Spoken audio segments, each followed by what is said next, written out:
broadcast will begin in 3 minutes.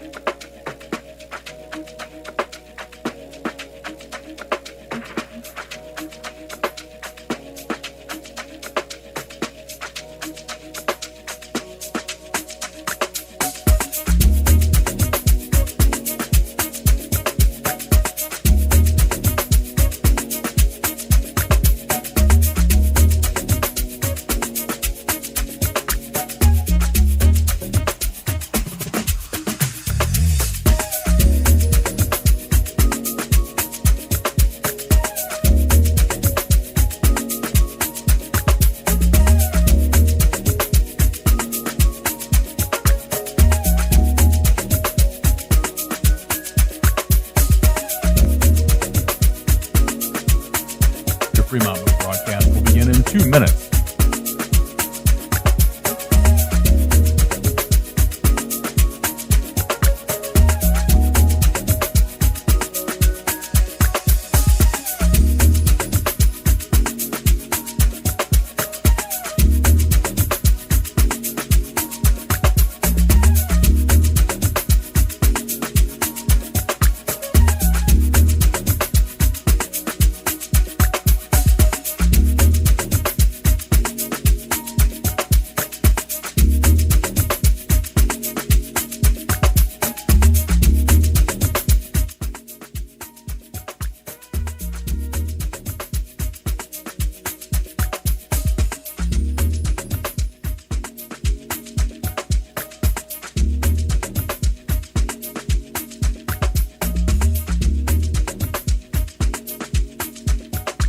Fremont Moo broadcast will begin in 1 minute.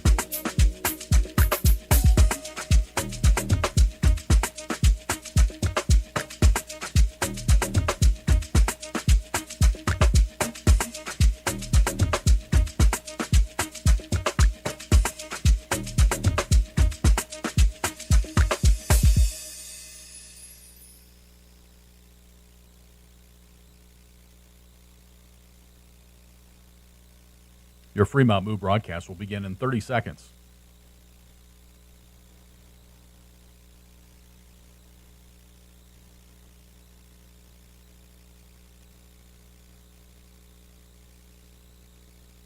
Your Fremont Moo broadcast will begin in 15 seconds.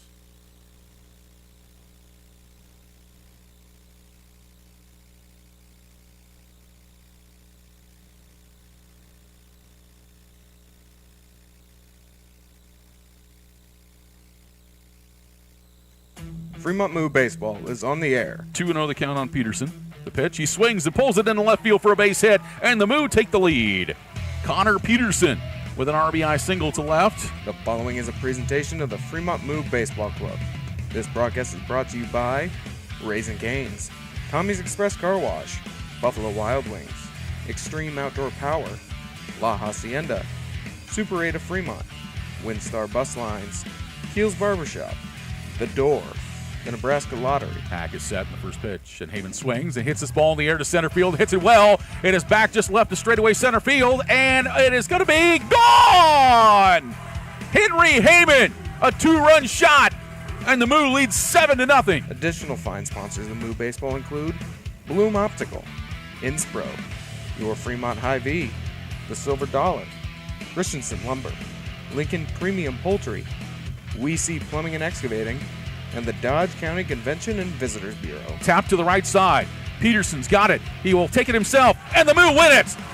The Fremont Moo have defeated the Casper Spuds 8-1. The Fremont Moo have claimed the Independence League Baseball Championship Series. The Cow jumps on top of the moon and firmly plants its hooves on top of the Independence Baseball League. Now, let's head to the field, and with the call of the game, here's Rich Ray and Alex Burstein. Good evening, everyone, and we welcome you to historic Moeller Field in Fremont, where the Fremont Moo are back at home to open up a 3-game series with the Hastings Sodbusters, which also will be the lid lifter on a 16-game homestand and starts the second half of the Independence League baseball schedule. Hi, everybody. Alongside Alex Burstein, I'm Rich Ray. Hot enough for you? As you can tell, no, we're not in the third inning of this ball game. Today, here in Fremont, Nebraska, we had temperatures at one point reach 107 degrees. Really? Yes. At least in my vehicle, which is probably warmer than what it usually was. But it felt like it. It did. It certainly did. And so decisions were made late this morning to move this game back an hour because the excessive heat warning that was in the eastern Nebraska area stops at 8 o'clock tonight. And so it's a good decision to take this, moving it back an hour. And with that being said, because of the game being moved back an hour, it's only going to be a 7-inning ball game tonight. And that's one of the things that I believe is in the ILB bylaws that can be done on the situations like that. So it's an interesting start to begin the second half of the schedule, but we know this, Alex, is that everybody's got a clean slate to begin the second half. The Casper Spuds have home field advantage for the championship series that begins in late July. Everybody else trying to be that other team to take on Casper. Yeah, and the Moo are happy to kind of have a fresh start for the second part of this season. There was a lot of good and also some bad from the first 24 games of this season. At the end, there was a little bit of a losing streak there. 6 games lost as part of that road trip, but they rebounded well, won 2 straight against the Sodbusters team. So some positives. The offense still needs to kind of find its footing, and now's the part of the season where you can't really have any 1, 2, 3 run games. You have to be hitting the baseball. That's how you're going to win games, but the starting pitching's looked really good for this team, and that's a big positive heading into the second half of the season. That's right. When you take a look and you look at the major parts of baseball, pitching, hitting, and then running the bases, Fremont has been pitching the ball very well. They have not been hitting the baseball well at all. And as far as running the bases, they're last in the league in stolen bases with only 19 on the year. So we'll see if the approach changes a little bit as we begin the second half. But as the second half unfolds, as we just mentioned, everybody's got a fresh start. Everybody kind of takes a breath, and for Fremont, they've had a couple days off, and that might be a good thing. Yeah, I mean, this is a prospects team that's playing 11 games in 10 days. Meanwhile, the Moo are fully rested. They had both Saturday and Sunday off after 5 straight days on the road, so there is just a little bit of fresh legs for this Moo team. All the pitchers are fully rested for the most part, so a lot of bullpen options, and also on that road trip, the team was kind of short-staffed because some players did not make the trip, so this is a full roster, fully rested, and that's a good sign for what is a busy stretch of games upcoming for the Moo squad. Indeed. We got about 5 weeks left in the season, and the Moo are trying to see if they can't be into the championship series for the second consecutive years. They open up against the Hastings Sodbusters tonight. When we go back to look at the schedule, Fremont defeated Hastings, wrapping up the first half, and their second straight win after a 6-game losing streak, 5-4 on Friday night. And Oahe was a winner over Spearfish 8-6, while Casper and Plainsman were rained out. Saturday, Hastings played 2 against the Nebraska Prospects, dropped the first one 8-6, won the second one 4-2. Spearfish defeated Plainsman 5-1, and Casper defeated Oahe 10-3. And then yesterday, Casper defeated Oahe 12-6, Spearfish 18-3 over the Plainsman, and Hastings was a winner over the Nebraska Prospects by a score of 6-5. We draw the line. Fremont finished 4th in the first half, and many will say, and it's not to be detrimental, but that's unacceptable. And so the Moo are trying to do better and get it going starting here tonight. One of 2 games that are taking place tonight. The other is in Pierre, where the Oahe Zap lead the Plainsmen by a score of 5-1. That ball game's in the bottom of the 6th inning. So we'll see what we got here tonight. The Moo have one of their better pitchers on the mound tonight, Robert O'Malley, and Nathan Masser, who's a dual player for Hastings, pitcher and catcher. He'll get the start for the Sodbusters coming up here tonight. So with O'Malley on the mound, you got a shot. Yeah, I mean, O'Malley's one of the aces for this team, leads the team in ERA right now with just 6.36. That's a .636 through 2 starts. He's actually pitched in a 7-inning game before, went 4 innings in his first start of the year, but his last outing went 7 innings, which would be a complete game here tonight against the Spuds, which we mentioned are the league's best, but he got the win in that one. He's 2-0, the team leader in record and in ERA. He's been an ace, and he's a lefty, which helps out this Moo squad. Make a difference Monday at Moeller Field, historic Moeller Field tonight, as proceeds that are being raised tonight help the Elkhorn Athletic Association after the tornado caused a major detriment to that area of our our listening area. And, of course, 10% off all Moo merchandise at the ball game here tonight. We do not anticipate a big crowd here tonight, obviously, because of the weather. But for those of you that are staying home and staying cool, thank you so much for joining us on Big Dog Country and also on YouTube at BSDN Live. Alex and I will take a break, and when we continue with our pregame show brought to you by Inspro, we'll hear from Connor McGonigal, the head coach of the Fremont Moo. That's coming up next. This is Fremont Moo Baseball. Welcome to Fremont and Dodge County, where we invite you to play, shop, stay, and eat. Dodge County is where your next outdoor adventure is at your fingertips. Did you know that downtown Fremont is also known as the antique capital of Nebraska? Fremont and Dodge County also has many fine hotels, campgrounds, and RV parks to suit any needs. We invite you to come and see why downtown Fremont has been named the most charming downtown in Nebraska by USA Today. Keel's Barbershop is the Sports Center barbershop in Fremont. Be sure you look your best and get into Keel's Barbershop, where you'll receive quality haircuts in a friendly atmosphere. Get a fresh cut, have them hot leather, and shave your neck. If you're looking for that special feel of a true barbershop, Keel's is the place for you. They're open Tuesday through Friday, 8:30 to 5:30, and Saturday, 7:30 to 3. Keel's Barbershop, 6th and Broad in downtown Fremont. They'll make you look your best.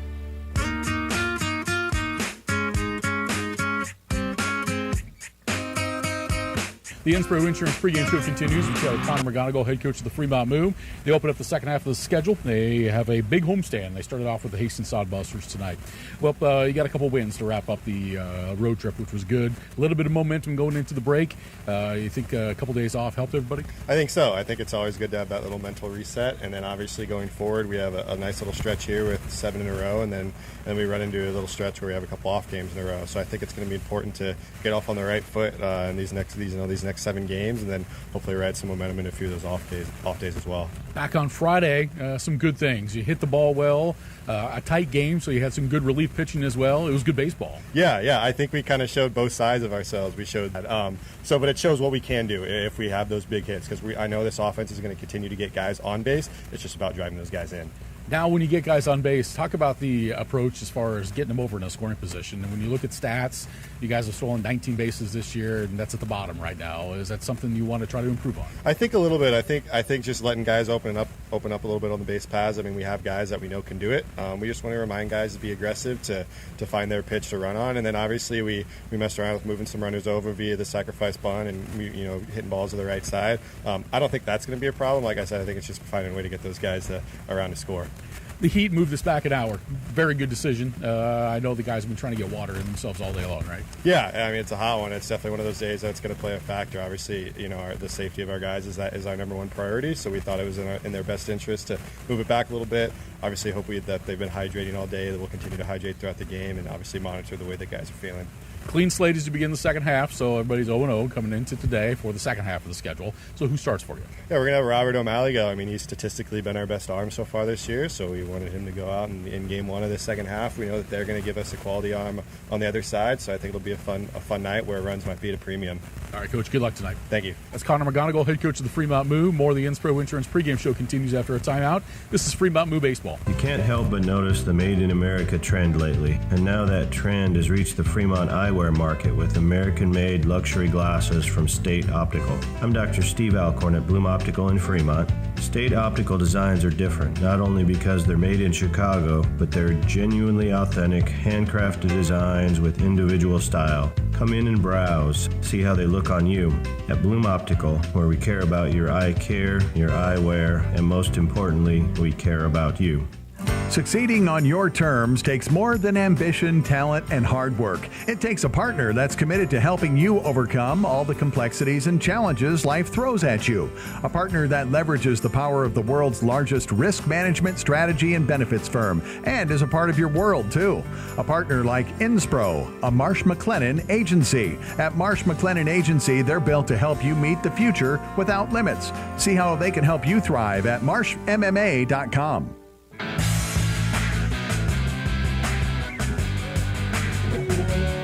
The Inspro Insurance pregame show continues alongside Alex Burstein. I'm Rich Ray. The Fremont Moo and the Hastings Sodbusters begin the second half of the Independence League baseball schedule. All right, we gave our grades out on Friday night and a couple days for everybody to take a break and get ready. Now it's time to turn it up, right? Mm-hmm. Yeah, tell us about what you think about the second half. Yeah, I mean, this team has found the pitching already. I think you just need to start off the bat with hitting, using your bat, get a lot of hits early on and kind of establish some momentum. This is you could say, easier second half of the schedule. The Moo had to play Casper a couple times in the first half. They still will play them in the second, but don't have to travel there. They play the traveling teams a lot here in the second half of the season. So take advantage of those games where you're probably coming as the favorite. The Moo had a couple losses that they really wish they could have back in the first half against teams like the Zap and the Prospects, who are near the bottom of the standings. So win the games you need to, and then get some wins that might be an upset, and that's how you get to first place. Right, and that'll be interesting to see how that unfolds. Aside from the Nebraska Prospects, the Plainsmen, who just began their season as a travel team here a week ago, still looking for their first victory. And then the Bison will do their 2-week barnstorming tour coming up a little bit later on in the schedule as well. So, it's an opportunity to take advantage of those situations. Exactly.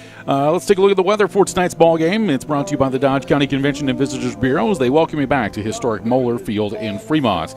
Well, hot is the ultimate word. Right now, fair skies, 97 degrees here at historic Moeller Field. The excessive heat warning is supposed to wrap up here in about 8 minutes, but still just miserable. It's still going to be excessive heat. Right, 97 degrees right now, humidity at 43%. There is a little bit of a light breeze, which is out of the south, which is blowing in from right center field at about 12 miles per hour. There's a 30% chance in showers and thunderstorms mainly before midnight tonight. Increasing clouds and a low of 71. South winds at 10, gusting to about 20. If we get rain tonight, less than a tenth of an inch possible, and then we'll see what happens for tomorrow. Tomorrow could potentially be wet, but who knows. So that's a look at our welcoming weather, brought to you by the Dodge County Convention and Visitors Bureau. Field conditions are brought to you by Keel's Barbershop. To keep your hair and for the best haircut around, stop to Keel's at 88 West 6th Street. Field looks really good. They did a lot of work on the home plate area, raking it up and getting the dirt just so for tonight's contest. It looks sharp, as does the mound, and the umpires are making their way on out for the play meeting right now. So it's our field conditions brought to you by Keel's Barbershop. Let's see who the umpires are tonight. They're brought to you by Bloom Optical. They are the eye care professionals. They care about your eye care, your eyewear, and most importantly, they care about you. Braxton Arndt is on the bases tonight, and Austin Nelson is calling the balls and strikes. So those are our umpires for this evening, brought to you by Bloom Optical. You're listening to the pregame show, brought to you by Inspro, a Marsh McLennan agency, your partner in managing risk. Your future is limitless. Let them take you there. Go to marshmma.com to learn more. All right, let's check the starting lineups for tonight's ball game, brought to you by your Fremont Hy-Vee. For a lineup that's loaded, shop your Fremont Hy-Vee. Go to HyVeeIslesOnline.com now and place your order. For the visiting Hastings Sodbusters, 15-8 on the season. The head coach, Joel Skipper, is not here tonight. So it's Danny Weiser, who is the head coach this evening, and Andy Chase will be the assistant. For the Sodbusters, leading off and playing second base is number 4, Drew Vega. Batting second and playing shortstop, number 2, Josh Printer. Batting third in right field, number 18, Sawyer Duddleston. Batting fourth is the designated hitter, number 25, Cale Jensen. Batting fifth at first base, number 35, Jack Borgman. Batting sixth and playing left field, number 34, Ryan Jarvis. Batting seventh, doing the catching, is number 8, Fred Bowen. Batting eighth and playing third base, number 20, Tyler Welsh. Batting ninth and playing center field, number 13, Alexio Delgado. The Sodbusters go with Vega, Printer, Duddleston, Jensen, Borgman, Jarvis, Bone, Welsh, and Delgado. And on the mound for Hastings tonight will be number 9, Nathan Massar. He is a product of Midland, Michigan, and he's out of Saginaw Valley State. He's 1-1 on the season with a 3.30 ERA. Now the starting lineup for the Fremont Moo, 13-11 on the season, coached by Connor McGonigal. Leading off and playing left field, number 25, Trey Brooks. Batting second and playing right field is number 23, Wyatt Yetter. Batting third, doing the catching, number 24, Cooper Fucino. Batting fourth and playing first base is number 32, Parker Mooney. Batting fifth, the shortstop, number 18, Steven Espinoza. Batting sixth, the designated hitter, number 5, Bridger Coleman. Batting seventh and playing second base is number 29, Hunter Snyder. Batting eighth and playing center field, number 1, Miles Meadows. And batting ninth and playing third base is number 9, Dylan Brandenburg. Again for the Moo, it's Brooks, Yetter, Fucino, Mooney, Espinoza, Coleman, Snyder, Meadows, and Brandenburg. And on the mound for Fremont tonight will be number 3, Robert O'Malley, 6'4", 170-pound left-hander from Omaha, who pitches at Creighton University. O'Malley's 2-0 in the season and a 0.63 ERA. Yeah. So, Go ahead, Alex. He's been very, very good, and this is a Moo lineup that has a lot of potential. Two guys to watch tonight, Wyatt Yether and Steven Espinosa. They both had multi-hit games on Friday to kind of come out of a slump, and they could be continuing that tonight. This is also much friendlier hitting conditions than what we saw in Hastings. Big ballpark, lots of wind, not the case here tonight. Right. The wind's still blowing from the same direction, but it's still much smaller ballpark. In fact, the smallest ballpark in the Independence League. 325 down the right field line, 355 to right center, 380 to straightaway center, 375 in the power alley, which is in left center, and then it tapers all the way back to 290 down the left field line with the Moeller Monster, 26 feet high, and then it whittles down to about 18 feet high, and then comes all the way down to about 9 feet? Eight. Yeah. I just saw Theo Hughes reach up and top the placard that's at 355, so I'm going to guess it's probably about 8 feet, I would say. 8.5, That's right. That's probably how tall it is around the right side. So those are the dimensions for tonight's contest. Again, one other game taking place in the league tonight, and that is Oahe in action against the Plainsmen, and that is being played in Pier this evening. And Oahe is busting that one open right now. They're in the bottom of the sixth, and the Zap lead it by a score of 10-1. And so you kind of look at that and you say to yourself, the Independence League added a couple teams this year to help out with the scheduling. And I certainly hope it's not a case to where those two teams just get thumped every single night. That would not be good. The first outing for the Plainsmen was solid, but since then it's been a lot of blowouts, and we haven't seen what the Bison has. But it seems like a similar level of skill in that roster. And yeah, you like to have that amount of games, but you do want to have competitive matches every night. That's what makes the league strong. So that'll be something to monitor for the next couple weeks, and then the last week or two of the seasons when it's really just the postseason eligible teams playing. Also something to monitor tonight will be the two catchers for tonight's contest. You've got Cooper Fucino, the Creighton University product, and also Fred Bowen for Hastings on a day where it's extremely hot and it's been humid. It's nice that we're starting here at night, but you have to worry about cramping, and that's been a major issue for Cooper Fucino. Cooper didn't play Creighton last year, and it's been a while since he played before he got into the Independence League this year, and we've seen that a number of times. In fact, I see the back brace that he wears right above the back of his belt all the time as well. So to try to keep him hydrated, to try to keep him from not cramping up is going to be significant in tonight's ballgame. Yeah, there's been times this season where he's had full body cramps, and you see him wearing that belt a lot. He's a very, very skilled catcher. He's caught 7 runners on 15 attempts already this year, but you want to take it not easy tonight, but you want to be relaxed behind the plate. Luckily, it's going to be mostly shade for most of the games, but that is something to monitor for sure. Throughout our broadcast tonight, we'll keep you updated on the Oahe game. Also, we'll keep you updated on the two must-win games in national sports, the College World Series with Tennessee taking on Texas A&M, and then the Stanley Cup Finals with Florida taking on Edmonton. So we'll keep you abreast of those games that are coming up here tonight as well. You're just itching on your phone right there. What do you got going on? Oh, I was looking at some Sodbusters stats. So looking at stats. Yeah. It's good. Never enough stats. Never enough stats. There never are. So very good. So how was the College World Series? Did you go Saturday? Yeah, I did go Saturday. Yeah. It was incredible. Sold out 2 SEC schools. This was, I think, my first official college baseball game, and for it to be a College World Series game Seriously? was pretty cool. Yeah, because first college baseball game? Yeah, because Northwestern doesn't. They're near me, but they don't do college baseball. Syracuse doesn't have a team. So, yeah. But yeah, it was electric. Good deal. We'll talk about all the food that you ate while you're there. Okay, sounds good. On. All right, both teams are on their respective baselines, and at this time we're going to pause for the singing of the national anthem. And singing the national anthem tonight will be Jaden Ankerson.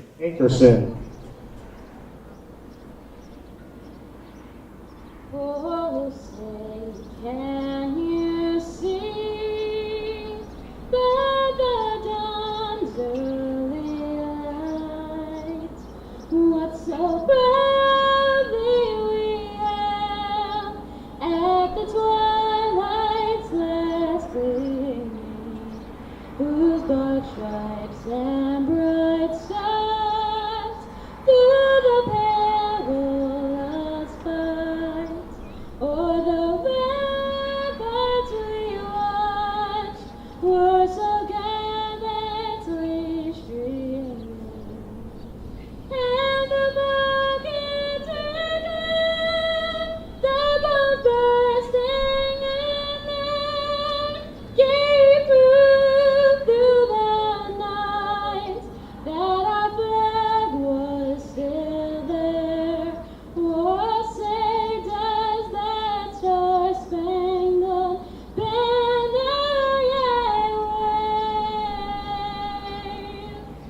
o'er the land of the free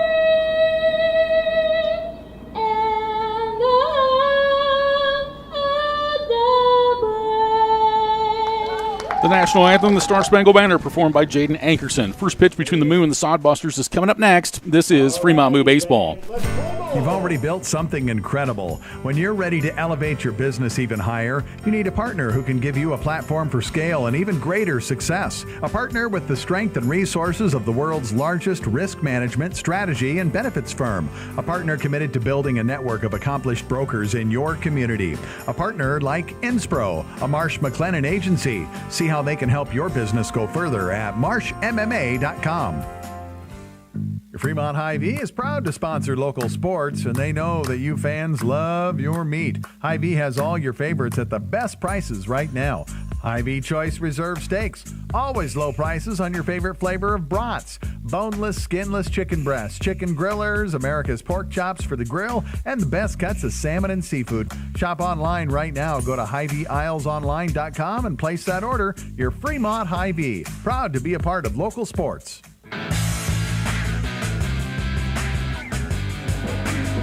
It's time for Fremont Moo Baseball from historic Moeller Field in Fremont, Nebraska. Alongside Alex Burstein and with our video technical producer tonight, Jonathan Johnson, I'm Rich Ray. The Fremont Moo and the Hastings Sodbusters beginning the second half of the Independence League Baseball schedule.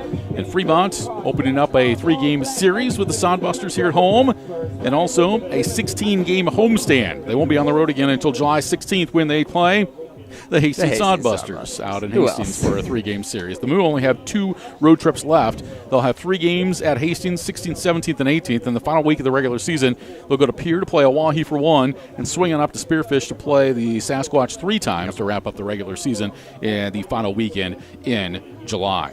So let's set the defense for tonight's contest. For the Fremont Moo, in left field is Trey Brooks. In center field is Miles Meadows. And in right field is Wyatt Yetter. Over at third base is Dylan Brandenburg. The shortstop is Steven Espinoza. Over at second base is Hunter Snyder. At first base is Parker Mooney. Doing the catching is Cooper Fucino. And on the mound, Robert O'Malley. 2-0, a 0.63 ERA. What does he do well, Alex? He throws strikes very, very well. If you look at his strikeout to walk ratio, it's 14-1. He's thrown 14 strikeouts. He's only walked 1 guy through 11 innings. He's a lefty who gets about into the mid-80s, so he doesn't overpower you with velocity, but he has a lot of movement on that curveball that he throws and some really, really good position pitching that he knows how to control well, and that's what stumped batters so far. All right, and he'll be facing Drew Vega, Josh Printer, and Sawyer Duddleston to begin things here in the top of the first. Again, this is a 7-inning contest, and we move things back an hour. It's hot. People are cranky. And we've got players standing on the baseline in a standoff. Now it's done. Finally, it's over.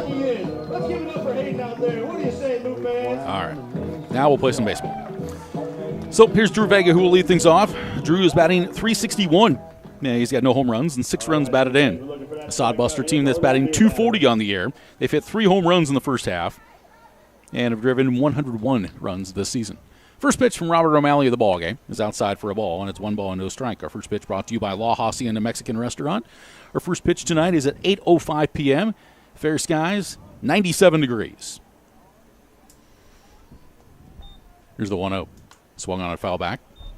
The count evens up here on Drew Vega at 1-1. Vega, we've seen he and Josh Printer, you can arguably say, are 2 of the most talented players on this Hastings team, what they've been able to do in the middle of the infield for Hastings so far this year. As this pitch is swung on and fouled off. It's now 1 ball and 2 strikes here on Vega. Yeah, they can both hit and field the ball really well. 1 and 2 in the lineup, but in the field they have been just so good. Vega at second, Printer at short. You see a lot of double plays turned by this team because of those 2. O'Malley set. Here comes the 1-2 pitch. Swung on and a bouncer over the mound. Espinoza's got to charge it. Takes it off the second hop. Throws to first, and it's going to be thrown away. The throw was off the mark, intended for Mooney. And so first play of the ball game for the second half of the schedule is an error.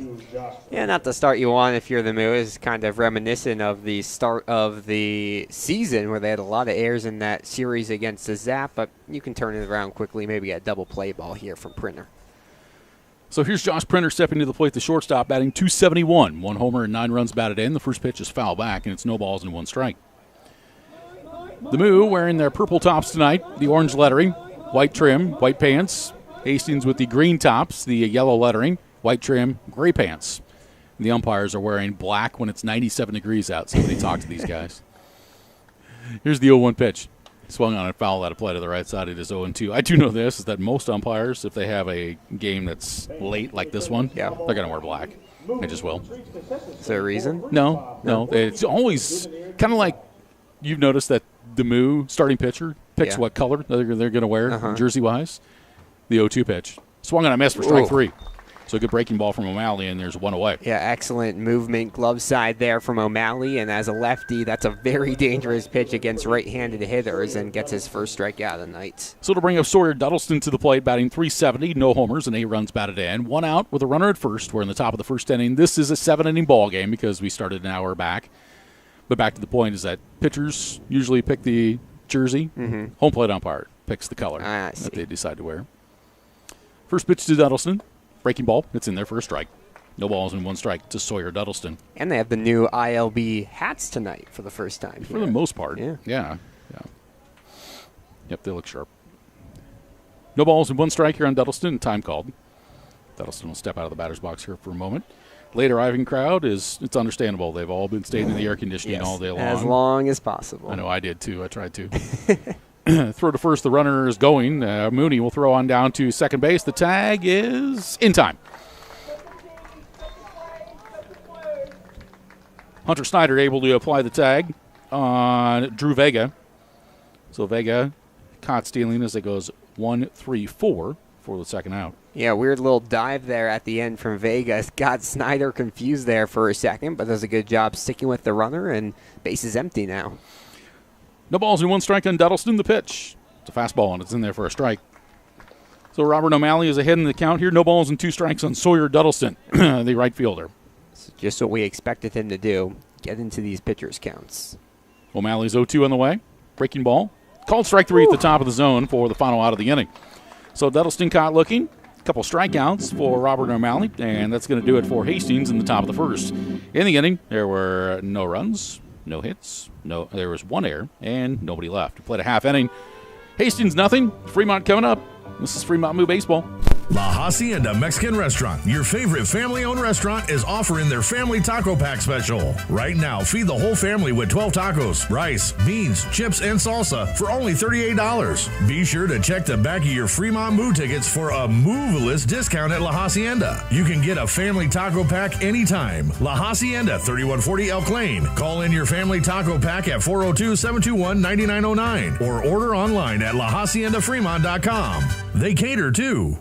Looking for a nice place to go? A place that's rich with tradition, great service, and atmosphere? A fantastic place where you can go and still carry on a conversation. Maybe shoot a game of pool and enjoy one of the best jukeboxes in town. Silver Dollar is one of the finest places for adult libations at reasonable prices. Join the Silver Dollar family and enjoy, but you need to be 21 or older. See y'all soon, and remember, not everything that glitters is gold, but we're pretty sure it's probably silver at the Silver Dollar, 18th and Bell Street in Fremont.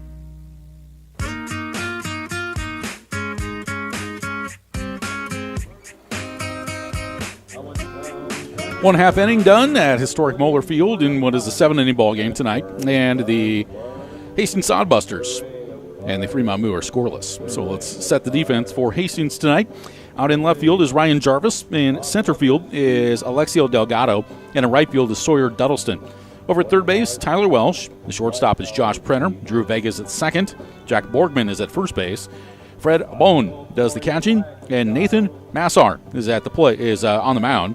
He's 1-1, a 3.30 ERA for the Michigan native. Yeah, I mean, we saw him just a week ago when he actually took the win against the Moo. Went 5 innings, giving up 3 hits and no runs. Had 5 strikeouts, just 1 walk. So he's worked well against this Moo squad. That was kind of in the middle of their hitting slump. It seems like the Moo on their way out of that. So it'll be important to try to initiate some contact. And you have Trey Brooks leading off, a guy who really knows how to get contact. And we talked about how the Moo have the lowest batting average in the league and the lowest stolen bases in the league. You know, playing 16 games straight at home. That's the smallest ballpark in the league. That helps. Yeah, if you can get a few of those fly balls to go on out over the Moeller Monster, that certainly helps out the cause. So the coaches will head to their respective coaching boxes. Connor McGonigal's at third, and Ben Asher will be at first as Trey Brooks will step in. Trey's batting .229. No homers, 4 runs batted in for the left fielder. As Massar will check to make sure Alexio Delgado is positioned in center field and ready to go. And Massar will get ready to deliver the first pitch here in the bottom of the first inning. And it is going to be on the outside corner for a called strike. No balls, no one strike to Trey Brooks. Trey out of San Jose State from Encino, California. Comes the 0-1. Fastball misses outside. So the count evens. It's now 1 ball and 1 strike. You know, you've brought up that stolen base number a couple times. It's kind of surprising with this Moo team. It's not that they haven't been making them. It's only 26 attempts they've had this year. Here comes the wind and the 1-1 pitch on the way. Swung on and hit down the right side. Foul ball out of play. It's now 1-2. That's our first foul ball of the ball game, Alex, and it's brought to you by Lincoln Premium Poultry. They specialize in fowl but love being a part of the Fremont Moo. For a career with LPP, visit LincolnPremiumPoultry.com. 1 ball and 2 strikes on Brooks, who stands tall in the right-handed hitter's batter's box. Here comes the pitch. Fastball on the outside corner for called strike 3. So Brooks got looking. And it is going to be a wide zone tonight from Austin Nelson, which he's known for. And there's 1 away. Going to bring up the right fielder, number 23, Wyatt Yetter. Yetter's batting .250, no homers, 3 runs batted in. We saw Duddleston look at a pitch similar near that outside corner or on it. And Austin Nelson, I've seen him a few times in the past, and he will call that wide zone. So here is Wyatt Yetter at the plate. First pitch. Fastball on the outside corner for a called strike. 0-1 to Yetter. Showed late in the first half that he's got the arm to be consistently in right field, and the bat's coming along too. No balls and 1 strike. The wind by Massar and the pitch. Breaking ball outside. It's the count evens. Yeah, Yetter started the year with one of the hotter bats on the team. Cooled off for a few games, dropped into the mid-200s where he stands right now, but seems like his bat kind of getting back to where it was after a 2-hit game in the last game of the first half. Massar's 1-1. Fastball low and away. And the count now 2 balls and a strike on Wyatt Yetter. Cooper Fucino to bat next. No score. Sodbusters got a run or a runner on base, courtesy of a throwing error. Here's the 2-1. Swung on, hit in the air toward right, and floating back, and now reaching up and making the catch out in right field is Sawyer Duddleston for out number 2. Yeah, Duddleston, a very sound fielder, kind of lost it for a second there, but does a good job backtracking, and it's a quick second out. It's been a pitcher's game here early on at Moeller Field. Would you expect anything less? Oh, no, especially with these two, hot weather. I mean, between O'Malley, Massar, and a 7-inning game, this has a chance to be a very quick one. So here's Fucino batting .319, 1 homer. He's driven in 7 this season. First pitch on the way. There's a breaking ball in there for a strike. It is 0-1. Yeah, both of these breaking balls, they're not super big on the movement, but they have the late break, and it's fooled the batters from both O'Malley and Massar. Massar looks right over the top of the glove as he gets a sign from Fred Bowen. The 0-1. Fastball low and away. Count now 1 ball and 1 strike on Cooper Fucino. Fremont 13-11 in the first half. Hastings went 15-8. 1 ball and 1 strike to count. Next pitch on the way to Fucino. Swings at a breaking ball and misses. And Masters ahead in the count here at 1 ball and 2 strikes. Yeah, the way that first half ended up, it was kind of Casper and then everyone else. You had the Sodbusters 4 games back in second place, the Moo 6.5 games back. So those two only separated by 2.5 games. The wind and the 1-2 pitch. Fucino swings and misses. It's in the dirt. He is going to be tagged, and that is the final out of the inning. So Nathan Massar is able to get a clean inning. He strikes out 2 in the first 3 batters that he faces. And for the Moo, there were no runs on no hits with no errors and nobody left. We played 1 inning, no score. Back for the top of the second when we return. This is Fremont Moo Baseball. Now that's what a solid piece of wood sounds like. Look just past that left field wall at Moeller Field, you'll see Christensen Lumber, a solid lumber company for over 100 years. And there goes another ball into the lumber yard. Professional builders know Christensen Lumber is their home run hitter for quality materials. More contractors and woodworkers will tell you Christensen Lumber is the best choice to find quality cuts of lumber. Since 1923, Christensen Lumber. It's where the pros go. 714 South Main, just past the left field wall at Moeller Field. Lincoln Premium Poultry is excited for Fremont Moo baseball this summer. Hey, you're looking for a new opportunity? You can hit it out of the park with a job at Lincoln Premium Poultry. With a fantastic culture, great pay and benefits, and room for growth, Lincoln Premium Poultry is one of Fremont's best destinations for summer fun and employment. Just go to LincolnPremiumPoultry.com right now and check out all the job opportunities available.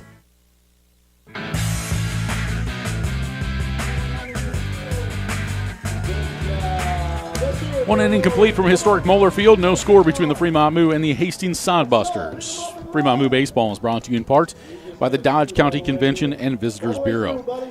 So for Hastings in the second inning, it'll be the 4, 5, and 6 batters. Cale Jensen, Jack Borgman, and Ryan Jarvis against Robert O'Malley. Rich, they're doing the uniform race. The two things that are worse to do when it's this hot out, put extra clothes on and do strenuous activity, and those kids just had to do both of them. You know what, though? They're kids. That's true. You put a little sugar in them, and all sorts of fun things happen, right? That's true. That's right. A little bit of a breeze here tonight, but our game time temperature was the hottest temperature we've had so far this year at 97. We need the temperature we had in Casper. I know. That was I'm going to wait every single game for that, and I don't know if we'll get it, but what was it, 67 at first pitch? I think there was 167, and it got down to the upper 40s by the time the game was done. The second game was better. It was a little hotter at first pitch, but it wasn't as cold at the end. That was just a perfect temperature for the entire contest. Well, tonight being Make a Difference Monday, tomorrow is college night here at historic Moeller Field, and it's a Hawaiian theme tomorrow. So you wear your Hawaiian attire, and you'll get discount price for your general admission ticket as you come in.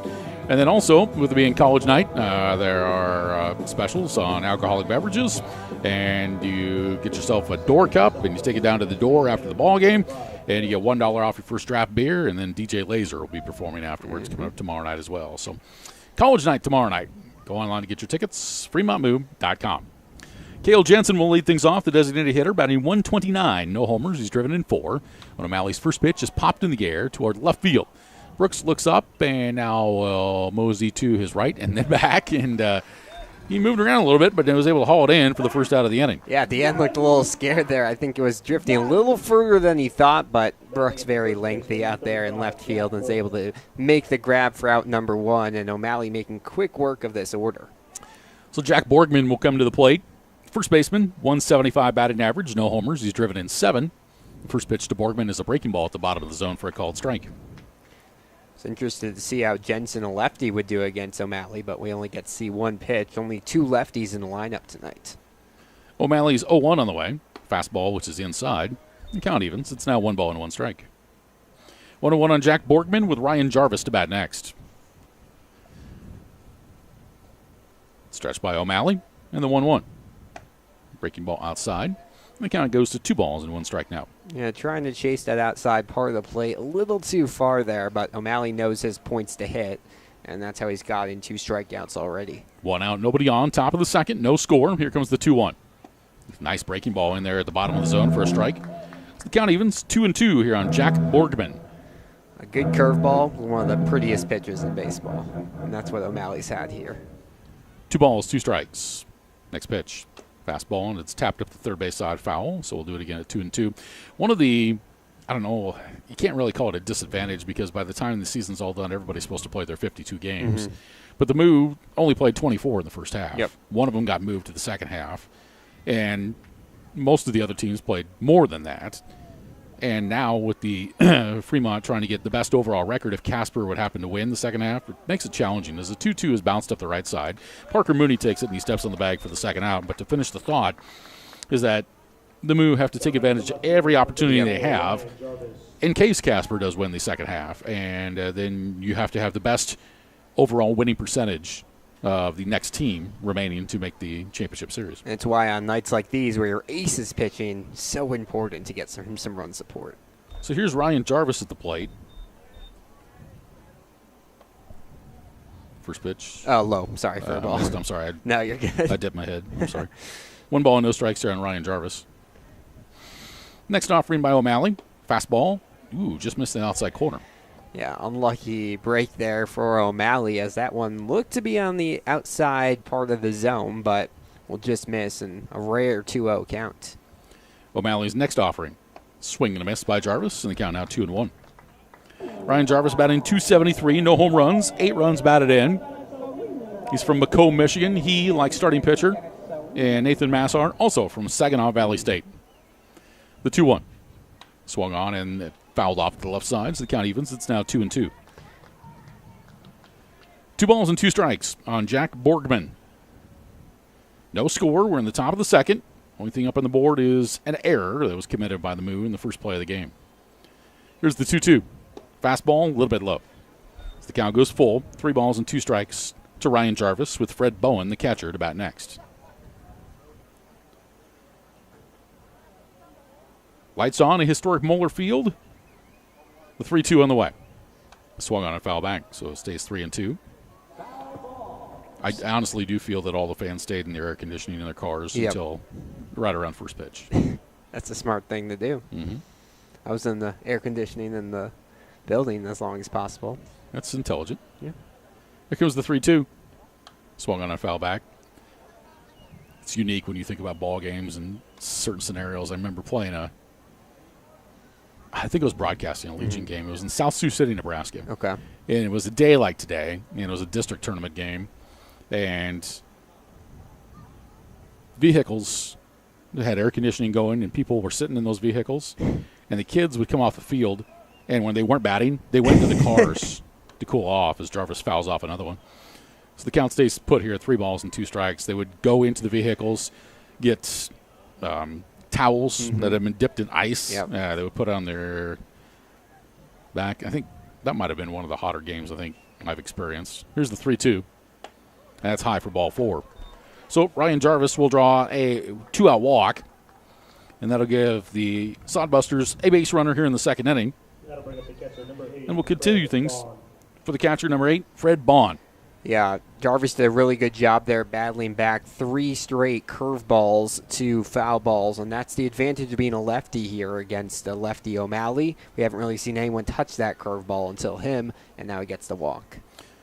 Bond showing bunt with 2 down, now pulls back, and takes a fastball at the knees for a strike. No balls and 1 strike to Fred Bond with Tyler Welsh to bat next. O'Malley had a good move earlier and picked off a base runner. Here's the 0-1. Breaking ball, caught the inside corner, called strike 2. So O'Malley moving the pitches around, finding the strike zone. No balls and 2 strikes to count. O'Malley set and the pitch. Fastball just missed high and away. It's 1-2. I was waiting for it to break into the zone, but it didn't. It was one of those 2-seamers that just stayed high and outside, but a good place to miss. 1-2 the count. O'Malley's next pitch. Breaking ball, and it's going to be grounded out to second base. Up with it is Snyder over to Espinoza, and that is the final out of the inning. So O'Malley works around the 2-out walk as he gets Bond to hit into the inning-ending fielder's choice, and Jarvis is retired 4-6 for round number 3. In the inning, no runs, no hits, no errors, 1 left. We played an inning and a half, no score. Back with more in just a moment. This is Fremont Moo Baseball. Gentlemen, here at Weesey Plumbing and Excavating, our customer's duty is our duty. Yes, Drill Sergeant. Now, you're Fremont's finest, and I want you people-pleasing plunger anglers to remember here at Weesey, we don't stop fighting clogged drains, low water pressure, frozen pipes, until our residential and commercial customers are smiling. Am I making myself clear, you toilet snake and sink suckers? Yes, Drill Sergeant. Now, our customers will find us in Fremont, on Facebook, and online at WeeseyPlum.com. Weesey Plumbing and Excavating. Your duty is our duty. Fremont Moo Baseball is brought to you by Raising Cane's Chicken Fingers, with 10 Omaha locations, including Fremont, Council Bluffs, and Norfolk. With delicious hand-battered, cooked-to-order Raising Cane's Chicken Fingers, mouth-watering cane sauce, crinkle-cut fries, irresistible Texas toast, fresh coleslaw, plus freshly made tea and lemonade poured over their signature crushed ice. Raising Cane's Chicken Fingers, tasty supporters of Fremont Moo Baseball.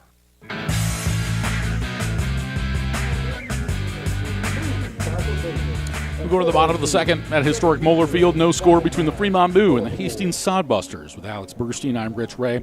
Jonathan Johnson, our video producer tonight.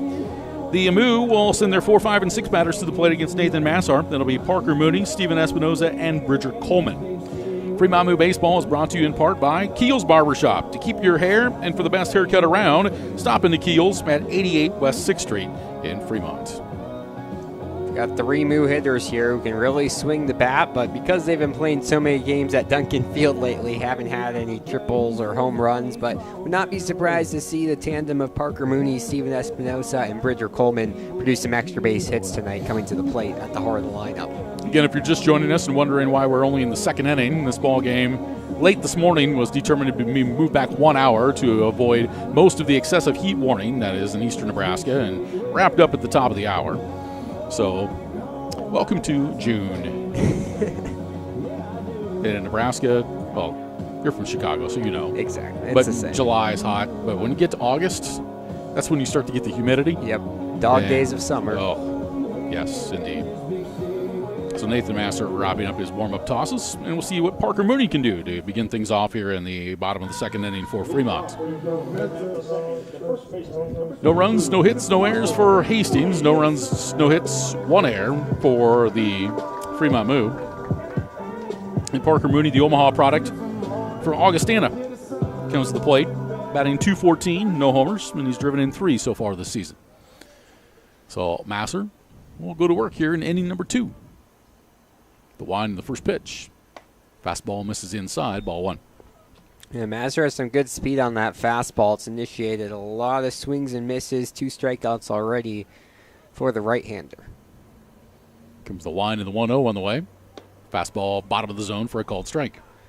Yeah, I mean, if you can work the bottom of the zone that well, that's a very hard pitch to hit. And a good job here by Massar. Bond gives the sign. Massar delivers the 1-1. Swing and a miss, that one that was off the outside corner. And they count out 1-2 on Parker Mooney.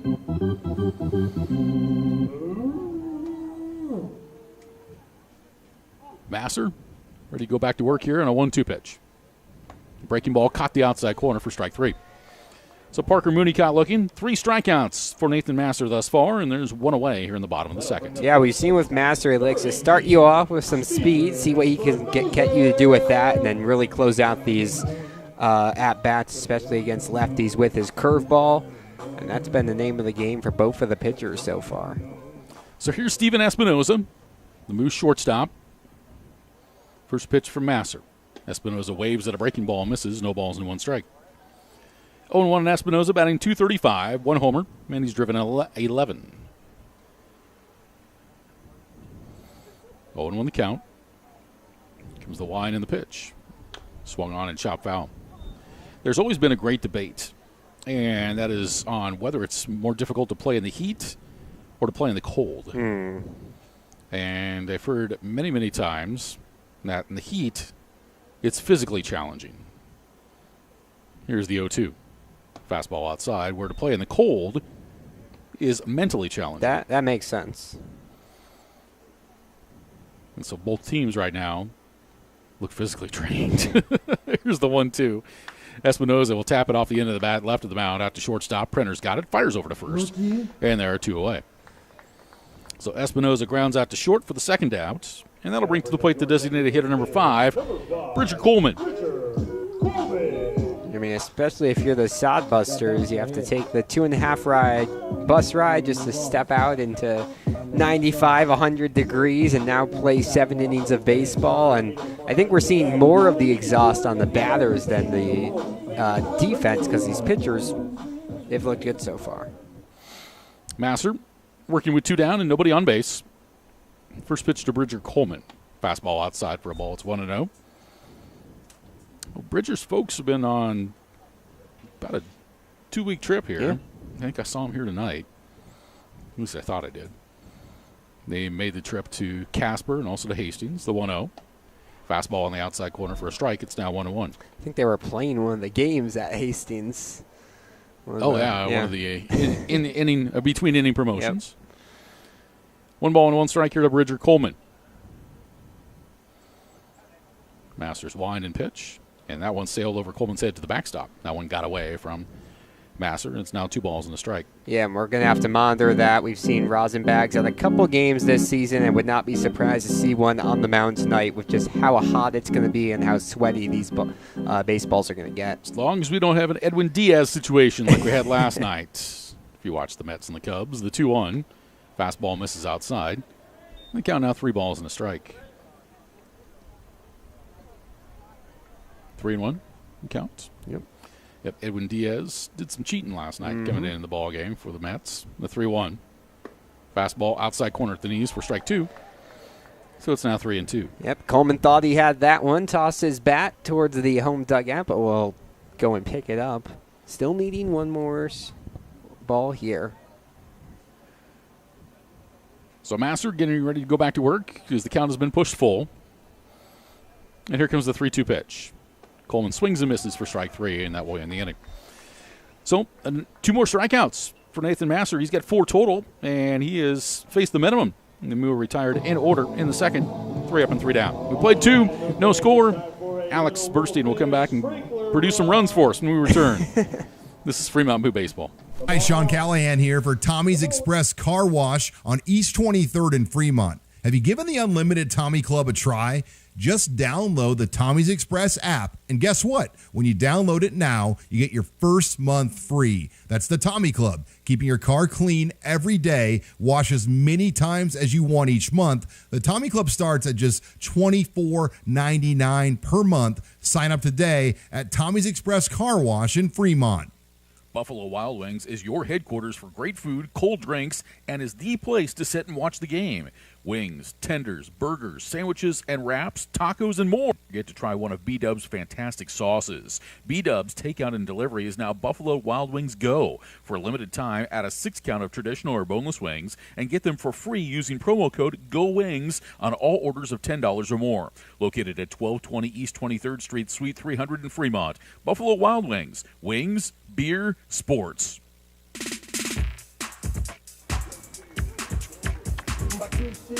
2 innings complete in tonight's scheduled 7-inning ball game. No score between the Fremont Moo and the Hastings Sodbusters. Taking us through the middle innings of tonight is Alex Burstein. Thanks, Rich. It's been a pitcher's duel here at Historic Moeller Field. Just 13 batters have been sent to the plate between the 2 combined teams. The minimum it could have been is 12. So Parker O'Malley has been really, really good through 2 innings for the Moo. And Nathan Masser has looked good for the Sodbusters, but we'll see what O'Malley can do in his 3rd inning of work, facing off against the 8-9-1 hitters, Tyler Welsh, to lead things off here for Hastings. Welsh, a infielder out of Hastings. You've seen him do some pitching and some field work. First pitch, breaking ball gets in there for a strike. That's been the pitch so far tonight for O'Malley. He's looked really good with his breaking ball paired with a solid fastball as well to the outside part of the plate. 0-1. Just misses outside. Evens out the count. What'd you eat at the College World Series? So I had a hot dog and fries and then got ice cream in the 7th. 1-1. Misses high. It was good food. Charles Schwab Field knows how to do it. Oh, yeah. Mm-hmm. Yep. Beautiful ballpark, too. 2-1 from O'Malley. Breaking ball doesn't get the movement he wants. It'll go outside, and a 3-1 count here to Tyler Welsh. This might floor you. I've never been in it. Really? I've been outside of it a lot. Never been inside of it. 3-1 count from O'Malley. That one down the right field line. Yether chasing after it, and that is going to drop fair. Yether gets to it, chasing around the second base is Welsh, and he will be in there just in time. Espinosa got the ball as Welsh was coming into the bag, and that will be a leadoff double here for Tyler Welsh in inning number 3. Just going with the pitch. Not doing too much. Able to reach out and slap it down the right side. And just like that, Hastings got a runner in scoring position with nobody out here in the top of the 3rd. It'll be Alexiel Delgado, the outfielder from Carolina University, trying to drive in Welch here, and the Sodbusters with a good chance to take an early lead here at historic Moeller Field as the sun begins to set here in Nebraska. Delgado shows bunt, pulls it away.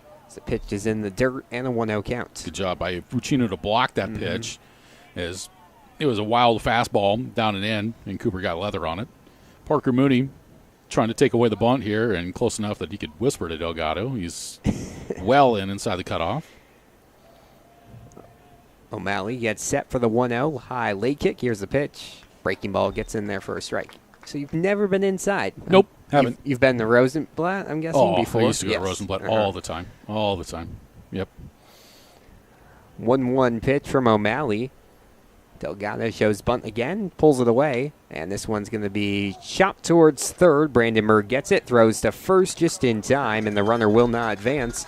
So a 5-3 putout gets the Moo their first out of the inning, and we'll move to the top of the lineup with Drew Vega coming to the plate. Nice job by Brandenburg going to his left, and he was able to hesitate enough to make sure that Welsh didn't take off for third base. He kind of pushed him back that direction while Espinoza slid back behind to get to third, and then made an accurate throw for the first out. We've seen Brandenburg has the skills in the field. Sometimes it just seems like he's in his head making those plays, but a good play by the Skyline product there as Vega comes to the plate. First pitch from O'Malley.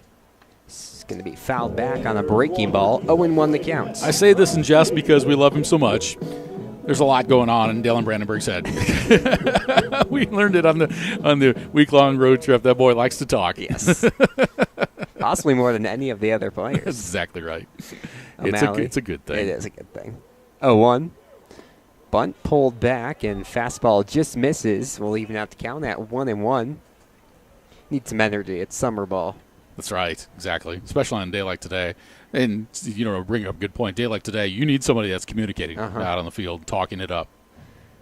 O'Malley's 1-1, showing bunt this one down the third base line. O'Malley won't get it, and Brandenburg just does not throw to first. It looked like O'Malley was charging towards it, but everyone will be safe, and there's runners at first and third. So just as I say good things there, what happened was a lack of communication. And in a bunting situation, pitcher and third baseman have to talk before the at-bat occurs because they need to know who's got the line, who's staying home, who's doing what, and both players kind of went halfway, and neither got it. First pitch to Josh Printer. Fastball gets in there for a strike, and strikeout would be big here for O'Malley with runners in the corners. Vega at first base, Tyler Welsh at third. He advanced on that bunt after his leadoff double. As Printer calls time. Printer, the Arkansas native, just wrapped up his senior campaign at Houston Christian. The 0-1. They're going to throw the first, not in time. Seen O'Malley as one of those good lefty pickoff moves. Already has gotten one pickoff tonight. See if he can add another. Here's the 0-1. This one slammed down the right field line. Yeah, they're chasing and will go foul. And a big pitcher's count here, 0-2. Fans, remember you can bring those foul balls back to the booth. Streets concession stand for a freeze pop if you'd like. Printer coming off one of his best games of the season yesterday. Went 3 for 3 against the Prospects. A run, a walk, and a double, so he has some power in his bat. Another throw to first, not in time. And now the infielder trying to get an RBI knock here. It's 19 hits on this season, struck out in the first. Here's the 0-2. Breaking ball down the third base line. Go foul in an 0-2. One of 3 teams that the Moo will face at Historic Moeller Field this week. Hastings for 3. Then Thursday and Friday, it's the Prospects for 2. And the Casper Spuds come in over the weekend on Saturday and Sunday. Busy week here at Historic Moeller Field. Lots of great baseball. The 0-2 outside. Going to be some good games, especially that Casper series. Fun promotions, too. And I'll talk about the entire week here when I get an opportunity. O'Malley looks towards first, and he'll throw there again, but safely back easily is Drew Vega. Make a difference Monday tonight. College night tomorrow night. 9 innings and winnings on Wednesday. Thirsty Thursday on Thursday. Fireworks on Friday. Let's go. The 1-2 is fouled off again. Saturday you got Salute the Service. And then on Sunday, of course, is it's Sunday Family Fun Day. Sunday Fun Day. You got B-Dub Swing for Wings on Sunday as well. And the kids have an opportunity to participate with the Moo. 1-2. Down the third base line and just foul. Brandenburg reaching for that one. But it'll go just a little too far, and we'll keep it at a 1-2 count. Really good battle here for Printer. Moo and Sodbusters tied scoreless here. The 1-2 is high, and Printer gets it even. Top of the third inning from historic Moeller Field. A 7-inning contest here due to the heat and late start. And the first of 16 home games. Pickoff attempt not in time. And I'd have to look at the ILB bylaws, but I think it's worked in there for the situations like that, or like when a bus breaks down. Like the Moo had a bus breakdown going to Dickinson, North Dakota last year, and we're getting there late, so they played a 7-inning game. 2-2. Outside, the throw down the second. There will be no throw, and safely in the second base is Vega. Been one of the faster players this season at a stolen base yesterday and adds to his total today. So 2 runners in scoring position now, and a big full count pitch incoming from O'Malley. The windup and the delivery. That one fouled down the third base line. Moo are playing the infield back right now, so they're conceding the run if there's a bouncing ball. And we are in the third inning, so we're still early in the ball game. But it is a 7-inning contest. Yep. So you want to get on the board as soon as possible. Strategy. 3-2. That one hit into the glove of the first baseman, Mooney. A line drive there, sharp off the bat of Printer, but Mooney in the right place at the right time, and 2 away. Runners stay at second and third. That helps, doesn't it? Mm-hmm. Adam ball right at Parker Mooney. Sawyer Duddleston, the hard-hitting outfielder out of Arkansas Tech, will come to the plate. Came into today hitting .370, struck out in the first. First pitch. Breaking ball high. And, this Sodbusters team might know how to play 7-inning games better than anyone else in the league because they have so many doubleheaders. Yeah, they played a few, haven't they? Not because of weather. That's just how they do their Saturdays. The 1-0. Breaking ball fouled back. And that's the thing about when you put together a college summer league schedule. One of the challenges is putting together the schedule because you're using facilities that are not yours, specifically yours. Yep. You're sharing it with like an American Legion team or something of that nature. 1-1. Fastball hit down the right field line will go foul. And O'Malley ahead in the count 1-2, and 1 strike away from a big third out. Trying to keep it scoreless here in the top of the third from historic Moeller Field. Duddleston touches his white helmet and steps back into the batter's box. Late kick, here's the pitch. This one hit into Brandenburg's glove. He'll throw it across the diamond. High throw, but in time. And a 5-3 put out. Strands 2 in scoring position for the Sodbusters. It's a scoreless ball game as we head to the bottom of the third. Don't go anywhere. This is Fremont Moo Baseball. If you're in need of lawn equipment products or repair, contact the professionals at Extreme Outdoor Power at 805 South Broad Street in Fremont. Bring in your lawn equipment and get a same-day free estimate. Call 402-721-1905 for more information or to set up an appointment. Plus, check out the power equipment accessories Extreme Outdoor Power has available. You'll see why Extreme Outdoor Power is the #1 choice for lawn mowers, competitive pricing, customer care, financing, and free estimates. Open Monday through Friday from 8 to 5 and Saturdays from 9 to 3. Extreme Outdoor Power, where they don't sell just mowers, they sell lifestyles. Book your next hotel stay at the Super 8 by Wyndham in Fremont. Conveniently located just minutes from historic downtown Fremont, the Fremont Splash Station, and the Fremont State Lakes. Our pet-friendly hotel offers affordable accommodations with easy access to all of our area's major attractions, including shopping, restaurants, and a multitude of outdoor activities the whole family can enjoy. Located at 1250 East 23rd Street. Book online now at wyndhamhotels.com/Super8.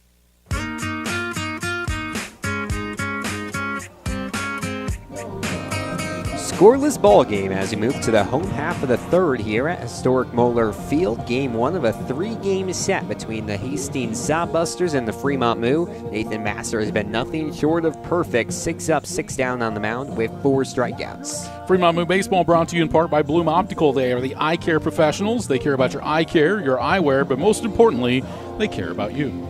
Be the 7, 8, and 9 hitters trying to get the Moo out of this funk. Hunter Snyder, Miles Meadows, and Dylan Brandenburg. Snyder has really found his swing recently. Struggled a little bit offensively for the Columbia infielder out of the gate, but the lefty has looked really solid, especially on that road trip.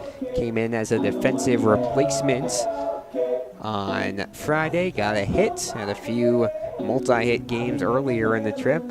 And now we'll see what the second baseman can do to start off this inning. Masser looks in and now turns for the pitch. Fastball swung on and missed. 0-1 the quick count on Snyder, hitting .229 on the year. Still searching for that first extra base hit. Maybe he can get it now with the hotter bat coming home. The 0-1 swung on and missed. So 2 fastballs, 1 inside, 1 outside, both swung on. The Oahe Zap are in first place in the second half of the Independence how about League. that? They have defeated the Plainsmen 12-2. The 0-2 is just outside. Last Whoever place wins to this first place in the night. Oh, yeah. See, I told you. Things switch around. First game of the year, not everybody's playing, obviously, but whoever wins this one tonight would be tied with Oahe. 1-2 is checked back for a foul ball. We'll stick at the 1-2 count. I have an assignment for you later tonight. Okay. When you're going through all your video stuff. Yep. You can get online and see what the Phillies did tonight. Okay. The first 1-3-5 triple play since the 1920s. 1-3-5.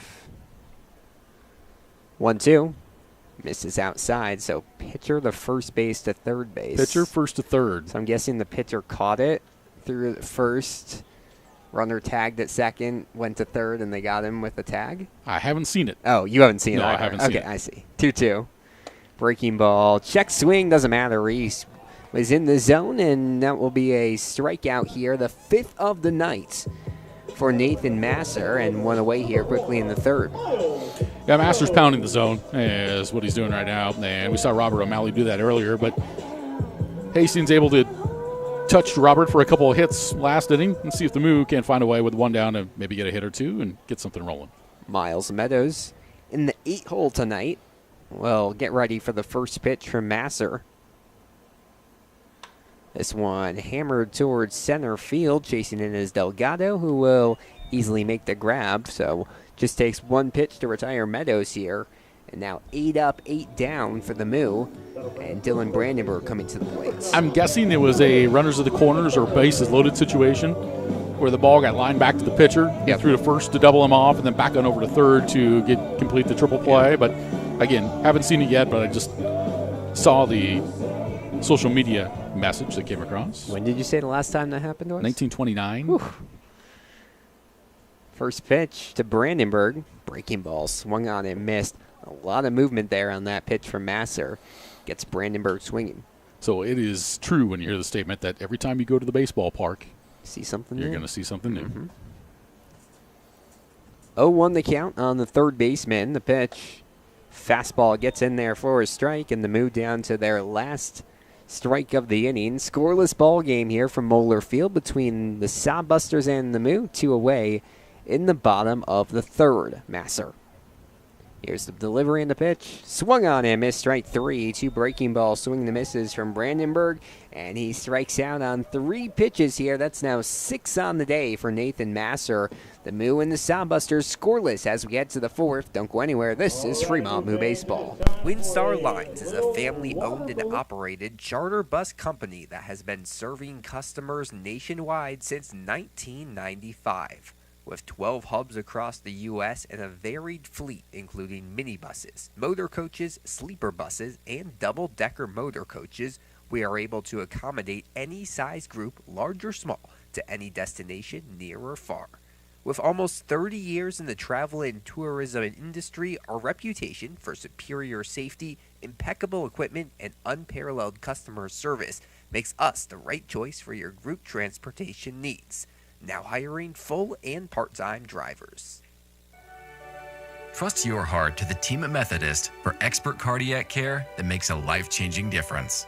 From specialized testing and imaging to comprehensive surgical options, including the most advanced procedures, we provide the personalized care that you expect from the Methodist name. Learn more about our heart and vascular care by visiting bestcare.org/heart. That's bestcare.org/heart. Methodist, the meaning of care.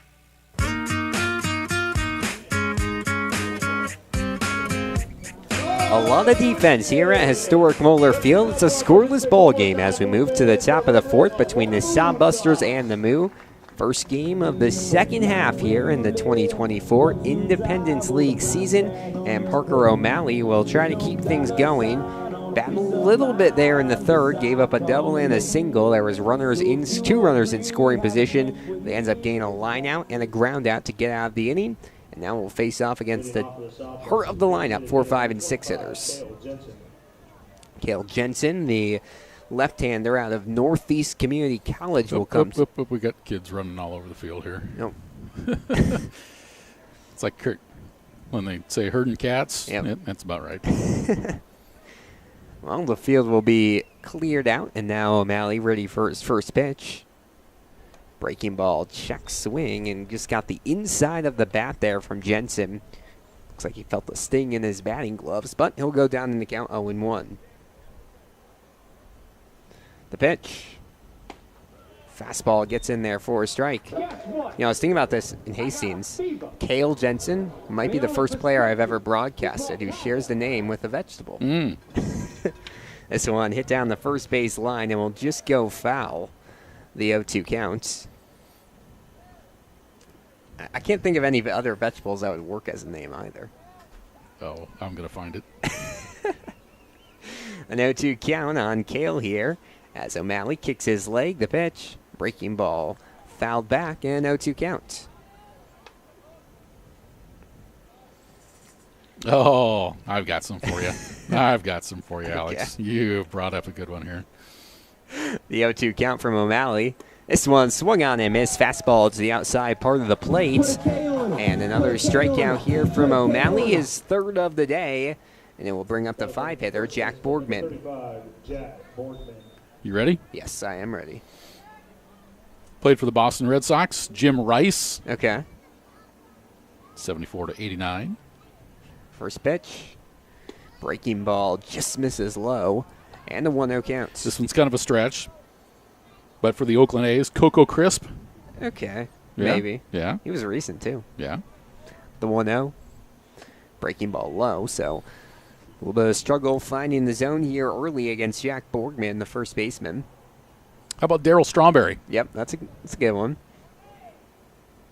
2-0 count. Here's the pitch. Breaking ball, and that's perfect. Gets in there for the zone. And a 2-1 count. The beauty of Google. It's outstanding. Tim Salmon. Uh-huh. That'd be a fish. I don't know if it's a vegetable.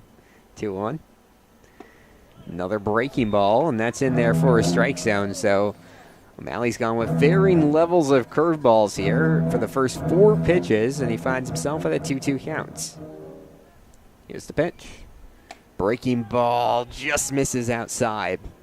Full count. Back in the 50s, played for the Cleveland Indians, Jim Lemon. Okay. A lot of fruits. 3-2 count. Here's the pitch. This one just inside, and taking the free base is Jack Borgman, so it'll be 1 on with 1 away here in the top of the fourth. Close but just missed for O'Malley. Yep.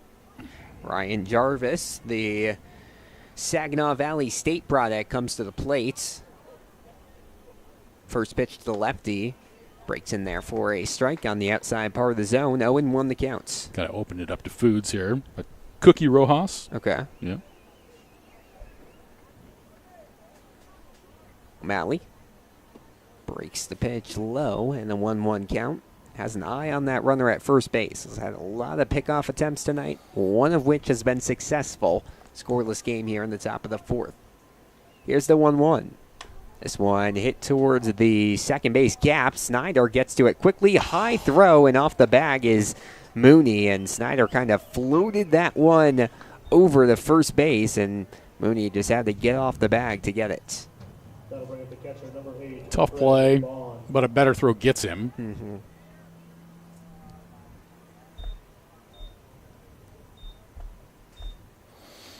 Giving it in there. Yep. So Snyder with his 5th error of the season, and 2 on with 1 away for Fred Bond, the catcher out of Scottsdale Community College. struggled a little bit offensively this year. First pitch, breaking ball, just misses inside, and a 1-0 count. Those all of our food names? Oh, I have plenty more. More. I'm just struggling finding vegetables right now. I see, yeah. O'Malley checks the runner at second. The 1-0 inside. This one's a stretch. John McDonald. Okay, kind of. It's not food, but close enough. There's probably been a bunch of McDonald's in the major leagues. Oh, yeah. I played with a McDonald in college. Yeah. It was fantastic first baseman. O'Malley readies for the 2-0, the leg kick. And this one hit towards right field. Yether on his knees makes the grab. Will throw to first, and that is a double play. Nice job by Wyatt Yether to make the catch. He throws to first and gets Ryan Jarvis. And a 9-3 double play gets the Moo out of another jam. We head to the bottom of the fourth, still scoreless here from historic Moeller Field. Don't go anywhere. This is Fremont Moo Baseball. Dugout if you would like to participate at the end of the fourth inning. We target cancers with precision technology. We save lives with advanced heart procedures. We deliver exceptional care for the most vulnerable pregnancies. We are Methodist. With a reputation built on generations of trust, our passion is shaping the future with innovative treatments, the newest advancements, and the compassion you deserve. Our greatest impact is your healthiest life. Methodist, the meaning of care. Fremont's place to be is The Door in downtown Fremont. Open Monday through Saturday from 10 to 1 a.m. and Sundays from 11 to 1 a.m. The Door has great food, drinks, and an outdoor patio that is second to none. The grill is always on at The Door, and all items are available for takeout. Call 402-727-8911 to place your order. Follow The Door on Facebook, located at 325 North Main Street in Fremont. The Door, beer, booze, burgers, and other stuff.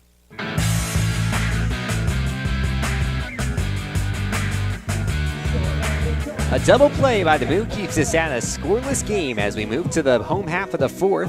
Fremont will have the top of the lineup, Trey Brooks, Wyatt Yether, and Cooper Fucino, as the Moo still searching for that first base runner of the game. It's been 9 up and 9 down off of 6 strikeouts from Nathan Masser. Here as we enter the bottom of the fourth, halfway through this contest already. You betcha. I want to remind you that Moo Baseball is brought to you in part by Inspro, a Marsh McClendon agency, your partner in managing risk. Your future is limitless. Let Inspro take you there. Go to marshmma.com to learn more. I want to remind you that tomorrow night, college night here at historic Moeller Field. We're back to our regularly scheduled 7:05 first pitch time. We're here Hawaiian apparel, and you'll get a half-price general admission ticket on your way in. And great specials throughout the night on drinks and beverages, and then the post-game after party at The Door. Yep. And you get yourself a Door cup. You get $1 off the first draft beer, and then DJ Laser performs too. Trey Brooks in the righty's batter's box to lead things off. First pitch is outside, 1-0. Brooks on the day, 0 for 1 with a strikeout looking to start off the day for the San Jose State product. He's played sparingly through his first couple of seasons there. Swing and a miss, strike 2. And an 0-2 count here on Brooks.